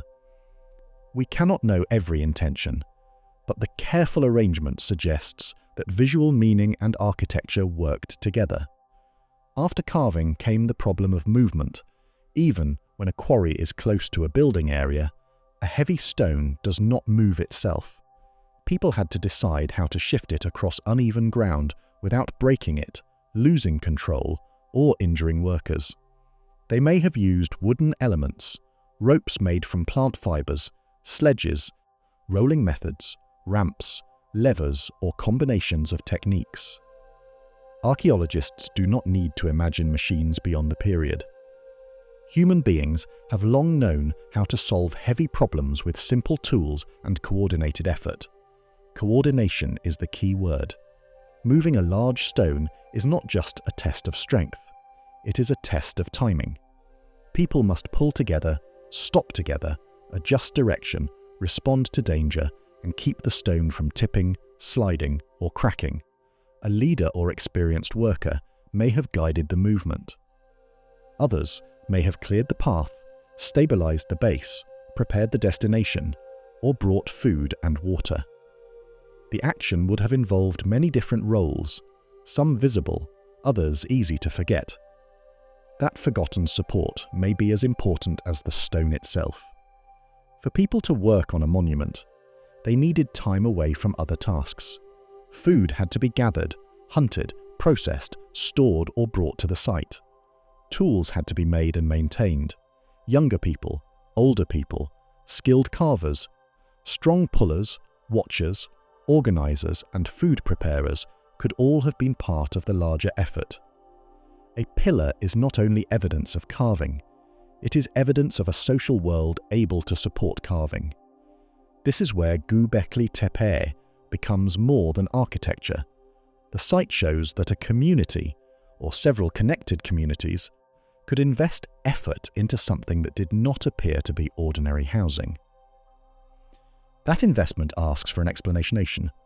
Why spend such energy on a place if it served no powerful purpose? Why shape stone with animals? Why arrange enclosures? Why return to the same hill across time? The work itself tells us that the site mattered deeply, even if the exact meaning remains hidden. Karahan Tepe pushes the same question in a different form. There, the work includes carved spaces and stone features that seem tied to a carefully controlled experience. Cutting into bedrock is not a light action. It changes the land permanently. When people carved rooms, shaped projections, or created human-like features, they were not simply placing objects on the ground. They were turning the ground itself into a meaningful environment. The difference is subtle but powerful. At Karahan Tepe, the landscape was not just used, it was transformed. Transformation takes planning. A carved space must be imagined before it is finished. The builders had to know where the floor would be, where forms would rise, how people might enter, how the eye would move, and what the space would feel like once completed. Even if the plan changed during work, there had to be some shared understanding of the goal. Without writing, that understanding could be held through speech, demonstration, memory, and repeated tradition. Modern viewers sometimes underestimate oral planning. A written blueprint feels official to us because our world depends on documents. Yet many complex human activities can be organized without writing. Boats can be built through inherited knowledge. Songs can survive for generations by memory. Ritual sequences can be performed exactly because people learn them through repetition. A stone project in the early Neolithic world could be guided by skilled memory, social roles, and direct teaching. The absence of writing did not leave the builders helpless. It made the human body more important as a carrier of knowledge. Hands remembered the angle of a strike. Eyes judged whether a surface was ready. Elders or specialists may have remembered how earlier stones were placed. Groups may have known when to gather because of seasons, animal movement, or shared tradition. Instructions could move through gesture and voice. Mistakes could become lessons. Over time, a community could build a tradition of working stone without ever writing a single word. That idea helps explain why these sites feel both early and mature. They appear before the classic age of cities, but they do not look like first attempts by people with no experience. The pillars have confidence. The spaces have order. The carvings show control. This does not mean there was a hidden advanced civilization behind them. It means we are seeing the visible result of skills that may have developed over time in ways archaeology has not fully preserved. Stone survives better than practice. A finished pillar can remain for thousands of years. The teaching that made it possible disappears unless it leaves marks in the material. The voices vanish. The small trials vanish. The broken attempts may be lost, reused, buried, or never recognized. What reaches us is the outcome, not the full chain of learning. That can make ancient work feel sudden, as if it came from nowhere, when in reality it may have grown through generations of experiment. The same is true of social organization. A large enclosure does not tell us exactly who made decisions. It does show that decisions were made. A carved pillar does not identify the carver. It proves skilled carving existed. An arranged ritual space does not explain the belief system. It reveals that people cared enough to create a setting for repeated meaning. The evidence is incomplete, but it is not weak. This is why fantasy explanations are unnecessary. They often appear when modern people confuse difficult with impossible. Moving a heavy pillar before cities is difficult. Carving animal reliefs with stone tools is difficult. Coordinating labor without writing is difficult. Yet human beings have always been problem solvers, and the people of the early Neolithic were living in a world that demanded constant problem solving. Their achievements do not shrink when we explain them. They become more impressive because they remain human. There is also an emotional side to the work. Imagine the sound of stone striking stone under the sun. Dust collects on skin. A rough form slowly becomes straight enough to stand. Someone checks the surface with a hand. Another person studies the animal shape beginning to emerge. Nearby, food is prepared for people who have traveled or worked. Children may watch from a distance. Older members may remember earlier stones. The project is not only technical. It is social, sensory, and memorable. A person who helped move a pillar would never forget it. That memory could become part of the reason the place mattered. The stone did not merely represent a community. It helped create one. People who worked together around a difficult task could see their shared effort made visible in limestone. Returning later, they would not only see a monument, they would see the labor of relatives, allies, teachers, and perhaps the dead. The place could gather memory as surely as it gathered bodies. This may be one reason monumental work can shape society. When people build something lasting, they also build relationships around it. Shared labor creates stories. Stories create obligations. Obligations bring people back. A site like Göbekli Tepe may have drawn groups together through meaning, but the act of building could have deepened that meaning. The finished place and the work behind it fed each other. That possibility matters for the long road towards settled life. Repeated gatherings require food, timing, and trust. Large projects encourage planning. Special places create anchors in the landscape.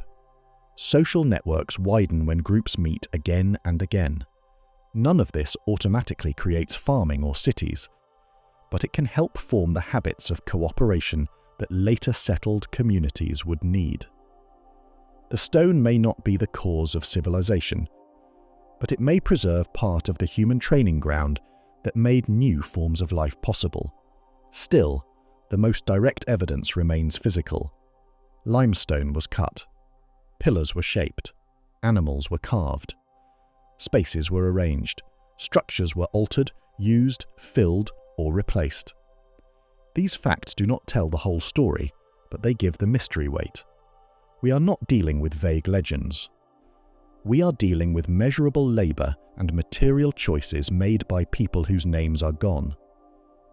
The work behind the stone brings the documentary to a sharper point. Göbekli Tepe and Karahan Tepe are not impressive because they are impossible.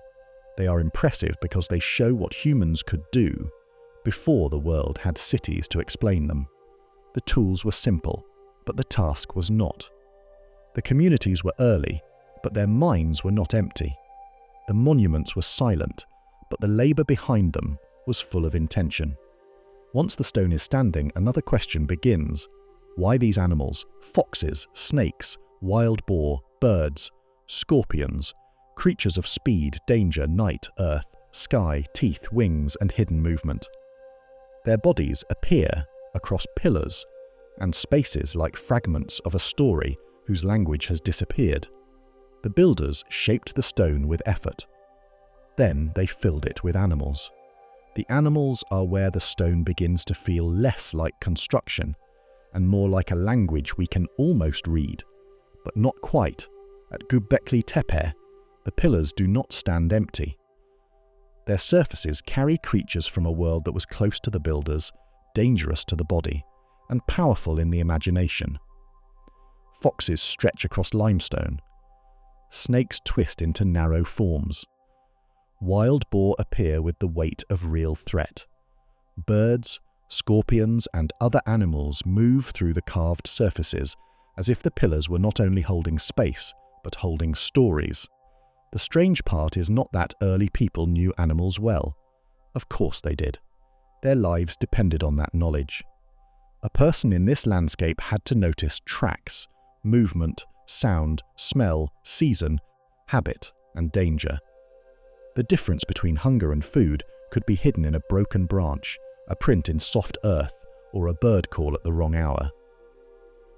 To modern eyes, the carvings may look symbolic first. To the people who made them, the animals were also real neighbours in a living world. That makes the images stronger. A fox was not an idea from a children's book. A snake was not a simple decoration. A wild boar was not a farm animal standing behind a fence. These creatures shared the land with human beings at a time when the boundary between safety and danger was thin. Some could kill. Some could steal food. Some appeared at night or moved silently through grass and stone. Others may have marked seasons, places, stories, or identities that are now lost. When an animal was carved into a pillar, it was taken out of ordinary motion and fixed into a lasting form. That act alone raises questions. Why preserve these creatures in stone? Why place them in special enclosures? Why choose certain animals again and again, while leaving others less visible or absent? Were the carvings warnings, clan signs, mythic figures, protective powers, memories of hunts, symbols of death, or images linked to ceremonies? Archaeologists can compare patterns and study the material evidence, but the exact meaning remains uncertain. There is no ancient caption beneath the fox, no sentence beside the snake. The stones speak, but not in words. This is what makes Göbekli Tepe so haunting. The animals are clear enough to feel intentional, but silent enough to resist a final explanation. A viewer can stand before a carving and recognize the body of a creature. That recognition creates closeness. Yet the moment we ask what it meant, the distance opens again. We know what we see, but we do not fully know what they saw. That gap is where the mystery lives. A snake today might suggest danger, healing, evil, wisdom, rebirth, or fear, depending on the culture. A bird might represent death in one tradition and freedom in another. A scorpion could be a threat, a sign of protection, a creature of the desert, or part of a story known only to a small community. The same animal can carry different meanings in different worlds. So it would be careless to take a modern meaning and place it directly on an 11,000-year-old pillar. Care does not make the carvings less powerful. It makes them more interesting. The safest thing we can say is that these animals mattered. Their presence required effort. A carver had to spend time shaping them. Someone had to decide where they belonged. Their images appeared in spaces that were already unusual. They were not simply scattered across ordinary household walls. They were tied to monumental places where people gathered, watched, moved, remembered, and perhaps performed rituals now hidden from us. At Göbekli Tepe, animal imagery often feels active.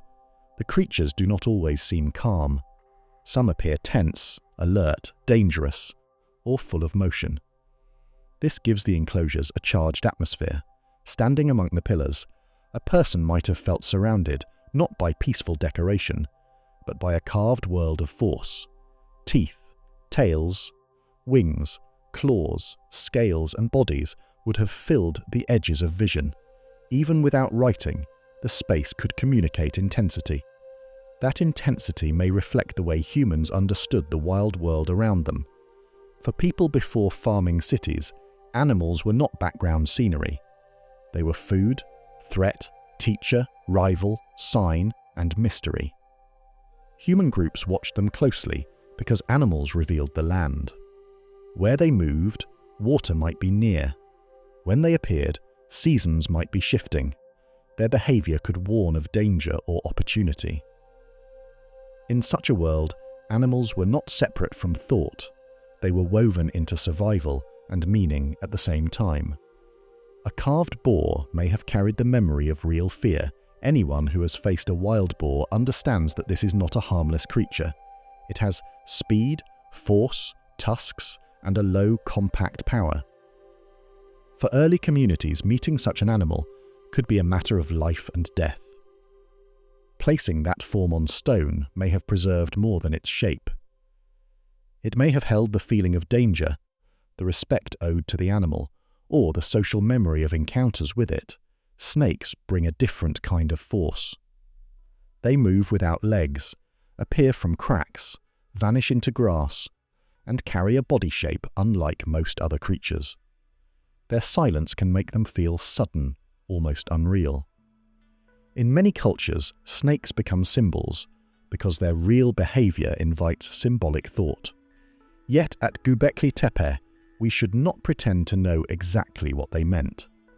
Their repeated presence may point to danger, transformation, earth, hidden movement, or something specific to the builder's own stories. The fox may be even harder to read. A fox can be quick, watchful, clever, hard to catch, and active in changing light. It moves between open ground and hidden spaces. To the people of the early Neolithic, such an animal may have carried meanings that connected to hunting, night, trickery, identity, or myth, or it may have meant something far more local, tied to a story shared by certain groups who came to the hill. The image survives. The story does not. That loss is painful, but it is also honest.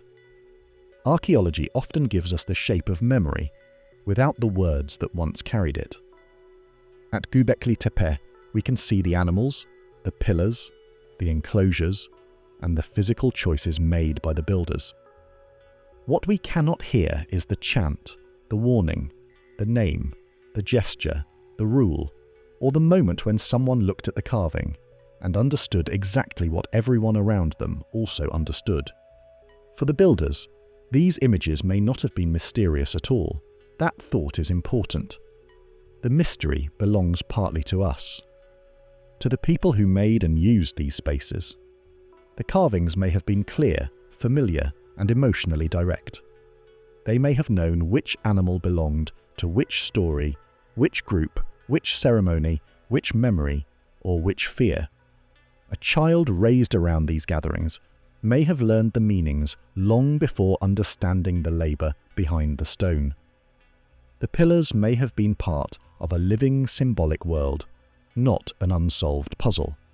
Time turned that world into silence. Karahan Tepe adds another layer, because its imagery and carved spaces bring the human body more sharply into view. While Göbekli Tepe often holds public attention through animals and T-shaped pillars, Karahan Tepe includes features that seem to pull the viewer toward human presence: carved heads, body-like forms, and arranged spaces that feel deeply intentional. The relationship between animal imagery and human imagery in the broader region is still being studied, but the contrast matters. It suggests that these sites were not only about animals as animals. They may have explored the place of humans inside a larger living world. A T-shaped pillar with human-like features can stand near animal carvings in a way that feels more than decorative. The human form is present, but often faceless or abstract. Animals may appear with more visible motion and detail. That difference creates a strange reversal. The human becomes quiet, still, almost hidden inside the stone. The animals carry energy across the surface. It is as if the world around humans was being given a strong, visible life. What did that mean? One possibility is that the builders saw animals as powerful beings within a world full of unseen relationships. Another is that animals helped mark group identity, with certain creatures connected to certain communities or stories. Some researchers have considered whether the images relate to myth, ritual danger, death, hunting, or memory. None of these ideas should be treated as proven in a simple way. The evidence points towards symbolic depth, but not toward one easy translation. That is what makes the carvings so useful for this documentary. They teach us how to think carefully about mystery. A false mystery grabs an image and invents an answer. A real mystery stays close to the evidence and admits when the past does not fully open. The animals at Göbekli Tepe do not need wild claims to feel extraordinary. Their power comes from being specific, old, skillfully made, and connected to spaces that clearly mattered to the people who created them. They also reveal something about attention. To carve an animal well, a person has to look closely. Not just once, but many times. The body must be understood through memory. How does the back curve? How does the head sit? What makes this animal recognizable? Which detail matters most? The carver was not only making a symbol. The carver was drawing from a long relationship between humans and the non-human world. That relationship was central to life, before farming became dominant. Once humans settled into farming villages, animals and plants began to enter new relationships with people. Some species became domesticated. Fields changed landscapes. Storage changed time. Settled life changed the rhythm of movement. But at Göbekli Tepe and Karahan Tepe, we are still close to a world where wild animals held enormous presence. The carvings preserve that presence. Before the farmyard, fully replaced the open landscape as the center of human survival. This is why the animals feel like a doorway. They lead us backward into the environment and inward into the mind. They show us what people saw, feared, remembered, respected, or transformed into shared images. They also remind us that early monumental architecture was not only about large stones. It was about filling those stones with a world of meaning. The pillars were not blank achievements of engineering. They were surfaces where the living landscape became symbol. Still, the deepest meanings remain just out of reach. We can name the animal, but not always the story. We can describe the carving, but not the ceremony. We can measure the pillar, but not the emotion it created in the people standing before it. That distance should not frustrate us. It should make the sites feel more real. Real ancient people did not exist to solve our questions. They lived inside their own world, and only part of it survived. The animal carvings are among the most vivid parts that remain. A fox in stone, a snake along a pillar, a boar fixed forever in limestone, a bird from a vanished story, a scorpion shaped by hands that never wrote their names. These images do not explain everything, but they prove that the builders were thinking symbolically in a world before writing. They turned animals into signs, spaces, into experiences, and stones into memory. Every carving brings us closer to them, then stops us at the edge of what cannot be fully known. That edge is important, because the more closely we look at the animals, the more we face the same problem again and again. The stones are not empty. They are full of signals, full of choices, full of meaning, but they do not translate themselves. And soon, the mystery becomes even stranger. Some of these special structures were not simply left open to time, wind, and ruin. At Göbekli Tepe, parts of the site appear to have been intentionally filled or buried. A place built with such effort was at some point covered again. The stones had been raised, the animals had been carved. Then, for reasons still debated, some of those spaces were hidden beneath the earth. A place built with great effort is not always meant to remain open forever. That idea feels strange at first. Modern people usually think of monuments as things meant to be preserved, protected, admired, and kept visible for as long as possible. When we build something important, we tend to fight against decay. We restore old walls, we cover ruins with shelters, we create museums around fragile objects. Visibility becomes part of value. At Göbekli Tepe, the story is more complicated. Some of the great structures were not simply abandoned to wind and weather. Evidence suggests that at certain points, spaces were deliberately filled in. Stones, soil, debris, animal bones, and other material accumulated inside the enclosures, covering places that had once required enormous care to create. A modern viewer sees this and immediately asks the obvious question: why would people bury something they had worked so hard to build? That question can pull the imagination in dangerous directions. It is easy to invent a dramatic answer too quickly. A disaster, a secret, a forbidden ritual, a vanished cult, a sudden fear that forced people to hide the place.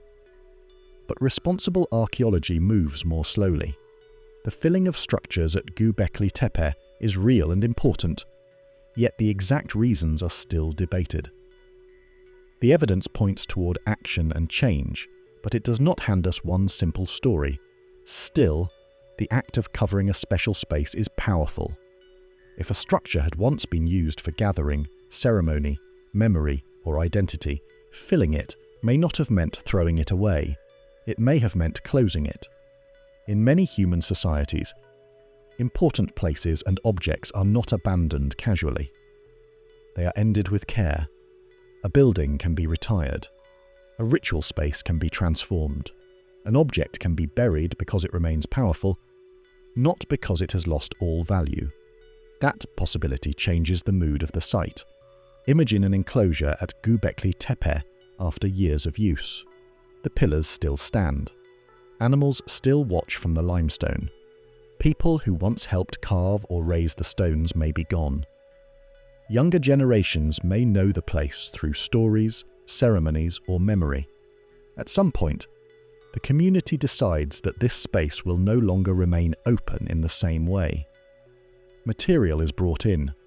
The floor begins to disappear. The lower parts of the pillars sink beneath fill. The carved world is slowly covered. To us, burial looks like disappearance. To the builders, it may have been transformation. One interpretation is that filling an enclosure marked a kind of ritual closure. The place had completed its role. Its power was not erased, but sealed. This does not have to mean anything supernatural in a dramatic sense. Human communities often mark endings with formal actions. Graves are filled. Sacred objects are stored away.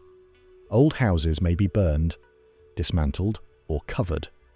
Spaces can be closed, because the act of closing gives meaning to the passage of time. Another possibility is renewal. Perhaps older structures were covered so new ones could be built, or so the site could continue changing without simply leaving the past exposed.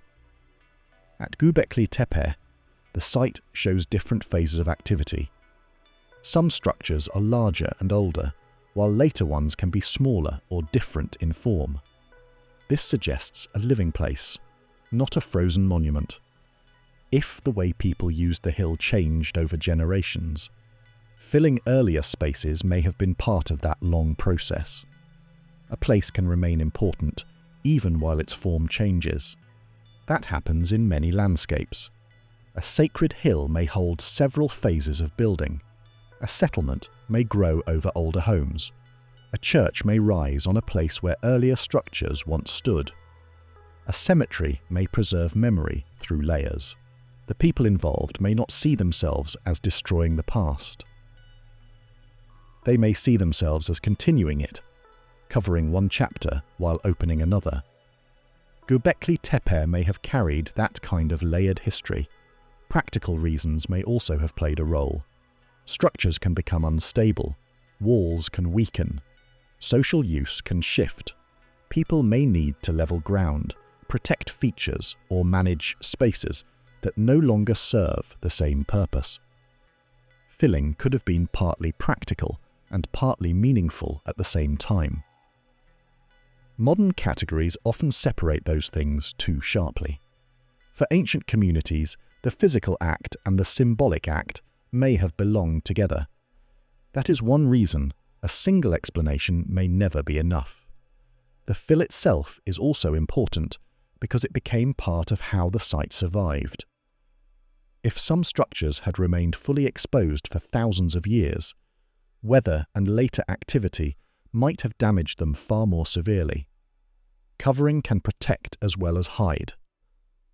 The same action that closed a space in the ancient past helped preserve it for archaeologists in the modern world. That creates a strange connection across time. What concealed the pillars also saved them. The earth became a kind of archive. Inside the fill, archaeologists can find clues: animal bones, stone debris, tools, fragments, sediments, and materials that help reconstruct activity. These are not just useless dumping layers. They contain traces of meals, work, cleaning, movement, and site history. Studying them can help researchers understand what people were doing before, during, and after the structures were filled. The act of burial did not silence the site completely. It changed the kind of evidence it left behind. That evidence must be read carefully. If animal bones are found in the fill, they may tell us about food, hunting, feasting, or material brought in from other activity areas. If broken stone appears, it may relate to construction, carving, repair, or filling practices. Different sediments can show how material entered the space. None of these clues automatically proves one dramatic event. Archaeology often works by building a picture from many small signs, not by finding one perfect answer. The question of burial also changes how we think about time at the site. A monument is easy to imagine as a single moment. People built it, used it, then left. Göbekli Tepe does not fit that simple shape. Its structures suggest repeated activity, modification, and changing use across generations. A person born late in the site's history may have inherited a landscape already filled with old stones, half-remembered places, and traditions whose origins were distant. For that person, an ancient enclosure might already have felt old. That thought is haunting. We often speak of Göbekli Tepe as ancient because it is ancient to us. But it may also have contained its own ancient past. Generations could have looked at earlier pillars and wondered about the people who raised them. Stories may have explained old enclosures. Some explanations may have changed over time. A site does not need writing to have history. Memory can gather around stone, even as details shift. Burial may have been one way of managing that memory. A community might cover a structure to honor it, retire it, make room for another phase, or mark a change in ritual life. It could also reflect social changes we cannot fully see.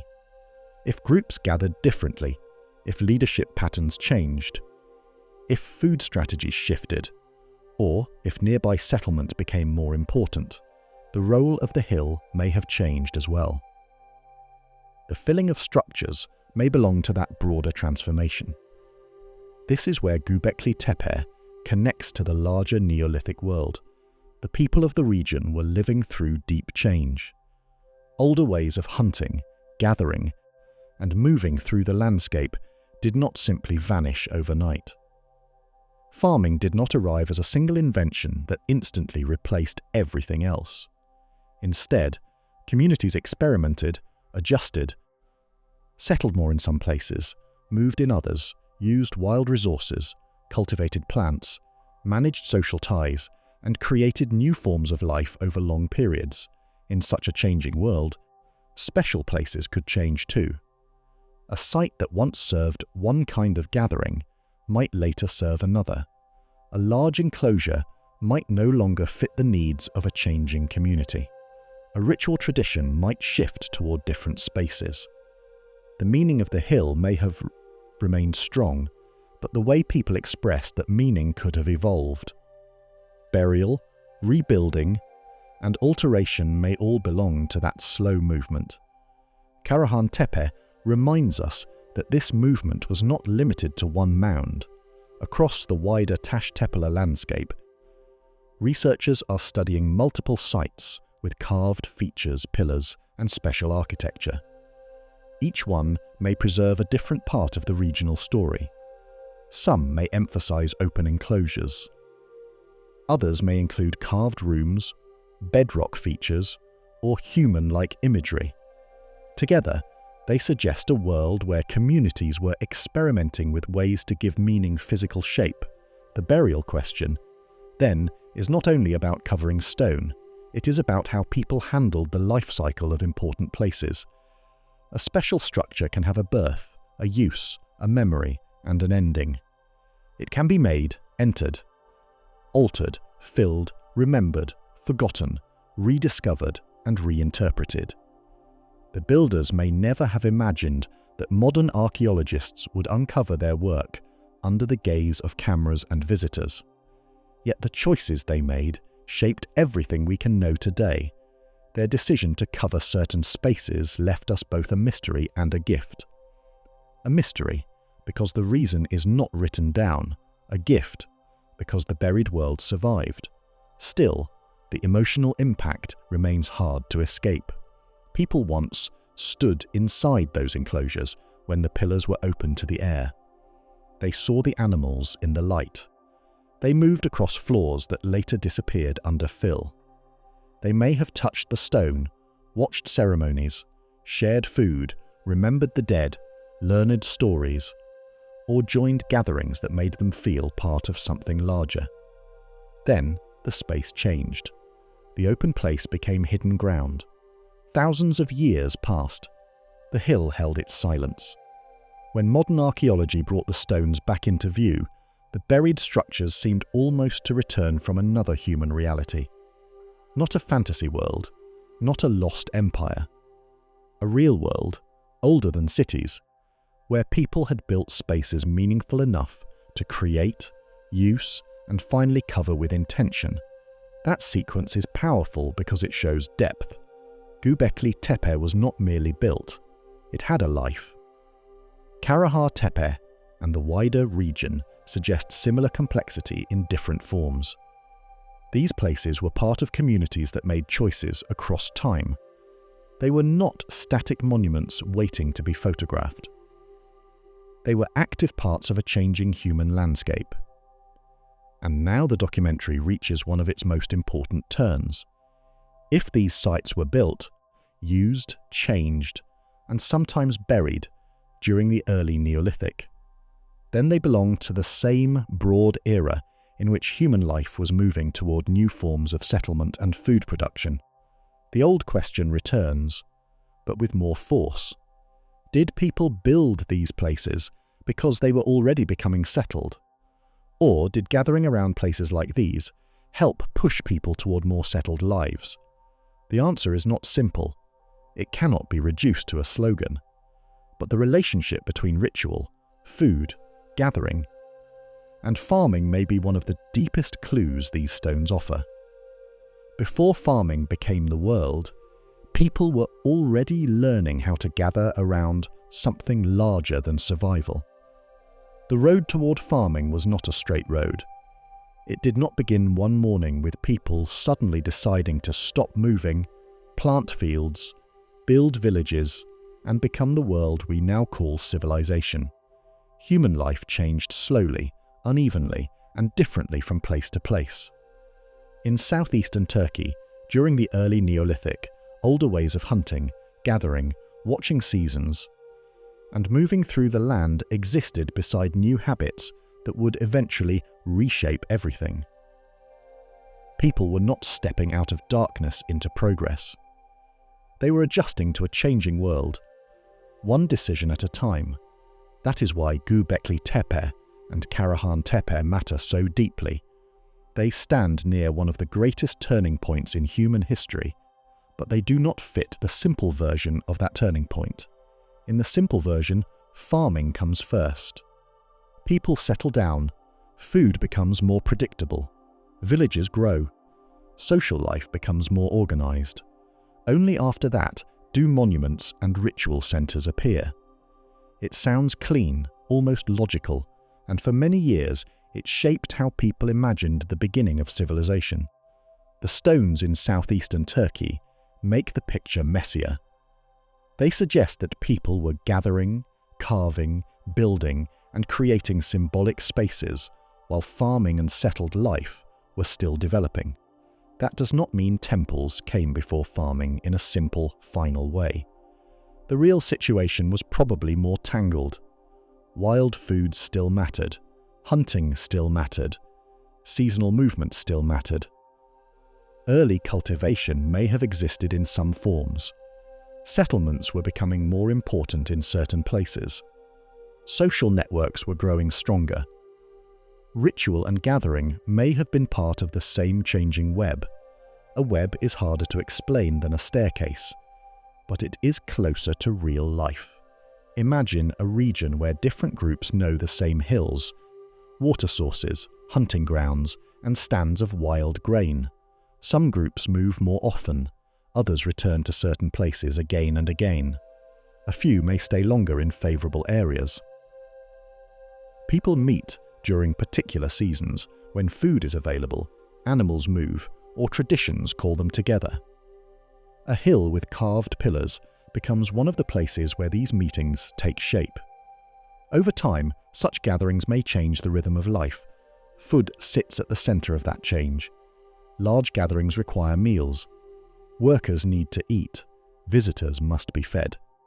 People who travel to a special place bring hunger with them, and feeding a crowd is never a small task. If groups returned to places like Göbekli Tepe during certain seasons, they would need reliable ways to gather, hunt, process, and perhaps manage food resources. The pressure of repeated gatherings may have encouraged new habits around plants and animals, even before full farming became dominant. This does not prove that ritual caused farming. History is rarely that simple. Still, the connection is worth taking seriously. If a community has reasons to return to the same place, the landscape around that place becomes more important. People begin to know where useful plants grow nearby. They may protect certain areas, encourage certain plants, store food more carefully, or time gatherings around seasonal abundance. Small choices repeated over generations can become major changes. Farming may have grown partly from practical needs, but those needs were shaped by social and symbolic life too. In other words, people did not only grow food because bodies needed calories. They may also have needed food because communities were becoming larger, gatherings were becoming more important, and special places were pulling people together. That idea changes the feeling of the Neolithic transition. It stops being only a story about hunger and invention. It becomes a story about relationships. A group that gathers for ritual needs food. A group that shares food strengthens trust. Stronger trust makes larger projects possible. Larger projects make places more important. Important places bring people back. The cycle does not require a king or a city. It only requires repeated human commitment. Göbekli Tepe fits into that kind of possibility. The site shows monumental labour in a world before urban civilization. It suggests that people could organise around shared meaning before writing and states.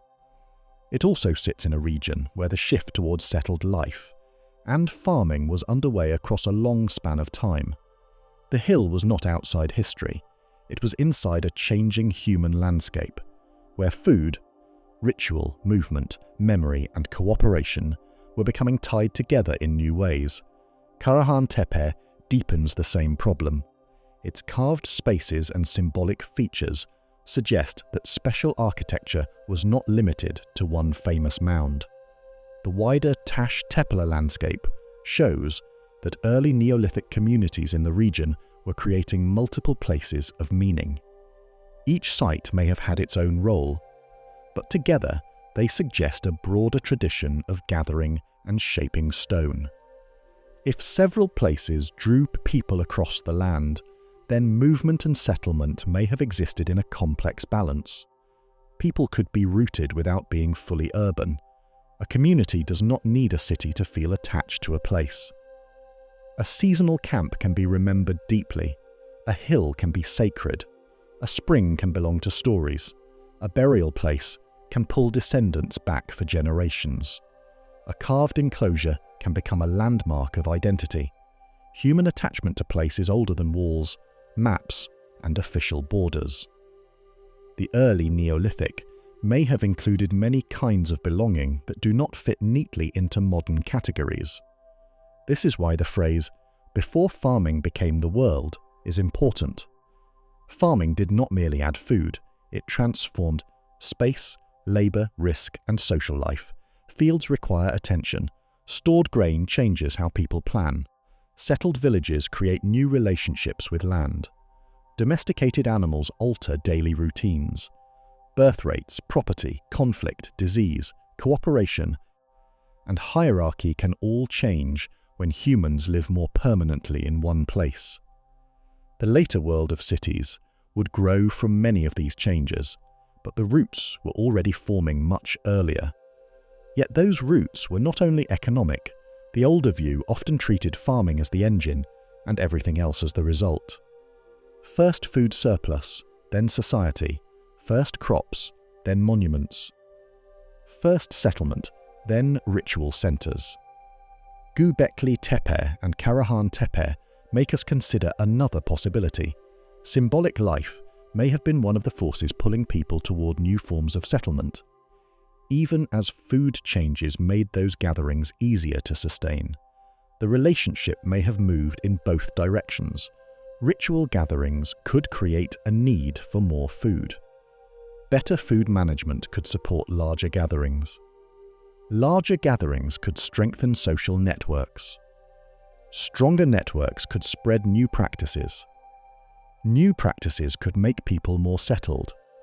More settled life could change ritual in return. There is no single arrow. The transformation was probably a set of feedback loops, each one shaping the others over time. That may sound less dramatic than saying one thing caused civilization, but it is more powerful because it feels real. Human beings rarely change because of one cause. Families move for many reasons. Communities gather for many reasons.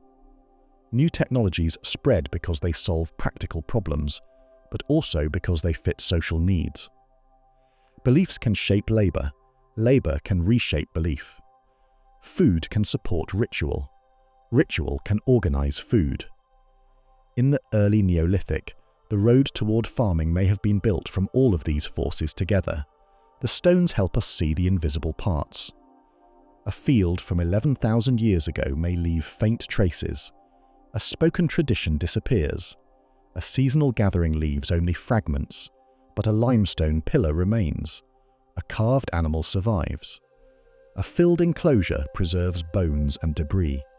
A bedrock room holds its shape. These durable traces allow us to glimpse the social depth behind the economic transition. They remind us that humans were not only adapting to environment, they were creating worlds of meaning within it. That matters for how we understand civilization itself. If we define civilization only by cities, writing, kings, and states, then Göbekli Tepe and Karahan Tepe belong before civilization. That is true in the classic sense. But if we ask what made civilization possible, the answer begins earlier. People needed cooperation before they had city governments. They needed memory before they had writing. They needed shared symbols before they had official scripts. They needed gathering places before they had public squares. They needed trust, obligation, and identity before they had law codes. The temples before civilization may not have been temples in the later urban sense. They may have been something more difficult to name. Places where human groups practiced being larger than themselves. That phrase matters. A small band can survive through close kinship and daily cooperation. A larger network needs other tools. It needs stories that reach beyond immediate family. It needs places where different groups can meet without becoming enemies. It needs symbols that many people recognize. It needs shared labor to turn strangers into allies. Monumental places can help do that. They make social imagination visible. Perhaps that is one of the hidden powers of stone. Stone outlasts the body. It makes a gathering feel connected to earlier gatherings. It gives people a reason to return. It tells each generation that something existed before them and should continue after them.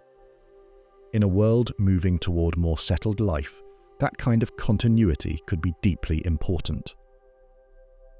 The pillars did not have to predict cities in order to help shape the habits that later cities would depend on. Still, we must not turn these sites into a simple origin story. Göbekli Tepe did not single-handedly create civilization. Karahan Tepe was not the first step in a neat chain leading to empires. The people who built and used these places did not know they were living in prehistory. They did not think of themselves as preparing the world for kings, writing, taxes, walls, and armies. They were living their own lives, solving their own problems, honoring their own meanings, and adapting to their own landscape. That is what makes the story more moving. The future was not visible to them in the way it is visible to us. They did not stand beside carved pillars thinking of Mesopotamian cities or Egyptian pyramids. They stood inside their present. The animals on the stone belonged to their world. The gathering served their needs. The labor made sense because of their relationships, fears, hopes, memories, and beliefs. Civilization came later, but these people were not merely a prologue to someone else's history. They were the center of their own world. From our distance, we can see how their world connects to what came after. More settled life expanded. Farming became more important. Villages grew. New forms of social organization appeared. Eventually, in other places and later centuries, cities rose with temples, rulers, writing, trade, laws, and inequality. The familiar ancient world emerged slowly from deeper roots. But the roots were not silent, empty, or primitive. They were carved into limestone. The lesson of Göbekli Tepe and Karahan Tepe is not that the old timeline should be replaced with a new oversimplified slogan. The lesson is that the beginning of civilization was more human, more symbolic, and more complex than a straight line from farming to cities. Ritual may have mattered early. Gathering may have mattered deeply. Shared imagination may have helped organize people before formal institutions existed. In that sense, the sites do not solve the origin of civilization. They make the question better. They ask us to look before the city wall, before the king's name, before the written tablet, and notice the people already meeting under the sky. They ask us to see labour without empire, memory without writing, architecture without streets, and symbolic life without a known religion. They ask us to accept that the road towards civilization may have passed through places where stone animals watched human communities become something larger than they had been before. The final step is to return to the beginning, a hill in southeastern Turkey, a carved pillar, a space filled, buried and brought back into light, another site nearby with strange rooms and human-like forms, a wider landscape of early Neolithic experimentation. No simple answer, no fantasy builders, no lost empire needed, only real people, long before cities, shaping meaning into stone. By the time we return to the hill, the word civilization feels less certain than it did at the beginning. At first, it seems easy to define. Cities, writing, kings, walls, laws, temples, markets, organized labor, crowded streets where strangers pass one another under the control of institutions larger than any family or clan. That is the version of civilization most people recognize because it left behind the clearest evidence. It carved names into stone, it stored records on tablets, it raised palaces, tombs, towers, and temples that announced power in ways historians can still read. Göbekli Tepe and Karahan Tepe stand outside that familiar world. They come from an earlier horizon. Before the great urban centres of Mesopotamia, before the pyramids, before Stonehenge, before written histories began turning human memory into official record. No king's name explains the pillars. No priestly text tells us what the animals meant. No city wall surrounds the hill. No empire waits behind the work. And yet, something powerful had already begun. People were gathering. They were choosing places that mattered. They were shaping limestone into forms larger than daily need. They were carving animals into stone and arranging spaces with purpose. They were building environments that seemed to have held memory, attention, fear, identity, ritual, and shared meaning. The evidence does not show a lost super-civilization. It shows something more important and more difficult to dismiss. Human imagination was already organizing the world. That is the real force of these sites. A false mystery asks us to believe that early people could not have done this. It looks at the pillars and reaches for aliens, giants, Atlantis, or some vanished empire with impossible knowledge. Those stories may feel exciting for a moment, but they take the achievement away from the people who actually lived, worked, gathered, carved, and remembered in this landscape. The real archaeology asks for more respect, not less. It says the builders were capable because they were human, not modern, not urban, not literate, not ruled by the kind of state we know from later history, human. That word carries enough mystery by itself. To stand at Göbekli Tepe in the mind's eye is to stand at the edge of a world that refuses to be small. The stone enclosures are not city temples in the later sense, but they are not ordinary shelters either. The T-shaped pillars seem both architectural and almost bodily. Some carry arms, hands, belts, or animal forms. Their silence is not emptiness. It is the silence of meaning that survived without its explanation. Karahan Tepe adds a different kind of pressure. Its carved spaces and human-like imagery make the wider landscape feel even more alive. The site suggests that symbolic building in southeastern Turkey was not limited to one famous mound. Across the Taş Tepeler region, researchers are uncovering a broader pattern of early Neolithic communities, shaping stone, marking places, and creating spaces that do not fit neatly into the old idea of simple hunter-gatherer life. The pattern is still being studied, and many interpretations may change. But the direction is clear enough to matter. This was not a dead world waiting for civilization to arrive. It was a changing world already filled with social depth. The people who came to these places lived close to animals, seasons, stone, water, plants, and danger. Their knowledge was not written, but it was not weak. They knew landscapes through movement and memory. They understood materials through touch and practice. They carried stories in voices, gestures, rituals, and repeated gatherings. A modern person might need a map to cross a region they knew by scent, slope, path, and season. When they carved animals into stone, they were not decorating an empty surface. They were fixing part of their living world into lasting form. Foxes, snakes, wild boar, birds, scorpions, and other creatures moved from the open land into limestone. Their exact meanings remain beyond us. That is not a failure of archaeology. It is a reminder that ancient lives were complete before they became evidence. The people who made these images did not owe the future an explanation. They belonged to their own time, with their own fears, rules, ceremonies, jokes, griefs, obligations, and hopes. We catch only fragments: a pillar, a carved animal, a room cut into bedrock, a filled enclosure, a bone left in the soil, a tool mark, a pattern repeated across a region.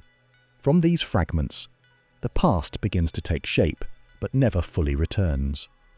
That partial recovery is part of the emotional power of the story. We are not watching a solved puzzle. We are looking into the remains of human meaning before writing could preserve it in words. The burial of some structures deepens that feeling. A place made with so much care was not always left open to the sky. At certain moments, spaces were filled, covered, changed, or retired. Maybe this was closure, maybe renewal. Perhaps the practical and the ritual were joined in ways we cannot separate. Whatever the exact reasons, the act reminds us that these places had lives. They were built, used, altered, remembered, and transformed. They were not frozen monuments. They were part of a living rhythm. That rhythm belonged to a period when humanity itself was changing. Farming had not yet become the whole world. Cities had not yet gathered people behind walls. Written law had not yet turned authority into record. Still, communities were learning how to cooperate across distance, how to return to important places, how to make memory visible, how to connect labour with meaning, and how to create shared spaces larger than immediate survival. Those habits may have mattered more than any single invention. A city does not begin only when walls rise. It begins earlier, in the human ability to gather beyond the small group. Writing does not begin memory. It records forms of memory that already existed. Kings do not create cooperation from nothing. They inherit human capacities for loyalty, fear, obligation, belief, and shared work that are much older than the throne. Temples in later cities did not invent sacred space. They gave urban form to a human impulse that was already ancient. Göbekli Tepe and Karahan Tepe bring us close to that impulse. They show people before cities, standing inside a world of symbols. Their monuments were not the same as later temples, and their societies were not early versions of empires, but they were already doing something that civilization would depend on. They were making the invisible visible. They were turning memory into place. They were giving social life a center. They were allowing stone to hold what voices could pass down, but not preserve forever. This does not mean the origin of civilization has been solved. It means the question has become deeper. The old story was too clean. Farming led to villages. Villages led to cities. Cities led to temples. Temples led to the grand monuments of history. There is truth in parts of that sequence, but the stones of southeastern Turkey show that human development was not a simple staircase. Ritual, food, settlement, cooperation, memory, and symbolism moved together. Each force touched the others. A gathering could require food. Food could support labour. Labour could build a sacred place. A sacred place could bring people back. Return could strengthen belonging. Belonging could change how people lived. History did not move in one straight line. It breathed. That may be why these sites feel so haunting. They stand in the space between worlds. Behind them lies a much older human past of movement, hunting, gathering, and oral memory. Ahead of them waits the long road toward farming villages, crowded settlements, written records, rulers, and the ancient states that would eventually dominate the story. But the builders themselves did not live as a bridge for us. They were not waiting to become a chapter in a textbook. Their world was present, immediate, and meaningful. Under the ancient sky, a carved pillar did not represent prehistory. It represented whatever mattered to them. Maybe a story, maybe a danger, maybe a group, maybe an ancestor-like presence, maybe a ceremony whose emotional force would be obvious to anyone who stood there, but impossible for us to recover completely. The exact answer remains hidden, and that is acceptable. Some parts of the human past should make us humble, not because they are magical, but because they remind us how much life disappears when voices are gone. What remains is enough to change the feeling of the beginning. Before cities, people were not empty. Before writing, memory was not weak. Before kings, human beings could still organize work around shared meaning. Before empires, communities could shape stone in ways that outlasted nearly everything else they knew. The important thing is not to turn that into another neat slogan. Göbekli Tepe and Karahan Tepe were not modern cities in disguise. They were not proof that civilization began exactly there, in one sudden moment. Their importance is quieter and stronger. They reveal that the roots of civilization reach into older soil than we once imagined, into ritual gatherings, symbolic landscapes, social networks, skilled labor, and the deep human need to make meaning durable. A person can vanish, a story can change, a song can be forgotten. Stone lasts longer. That is why the pillars still trouble us. They seem to ask a question without speaking. How early did humans begin building worlds of shared meaning? How much was already present before history became visible? What did people understand about belonging, death, animals, memory, and the unseen before cities gave those ideas walls and names? No final answer rises from the hill, only a clearer kind of wonder. Picture the last light on the dry land of southeastern Turkey. The stones stand quietly. Animal forms hold their places in the limestone. Somewhere nearby, a carved space at Karahan Tepe waits in the imagination like a room from a dream that was real. No written voice tells us what to think. No ancient narrator explains the scene. The people are gone, but the decision they made remains in the earth. They gathered, they carved, they returned. Long before history could write them down, they had already begun to change the human world.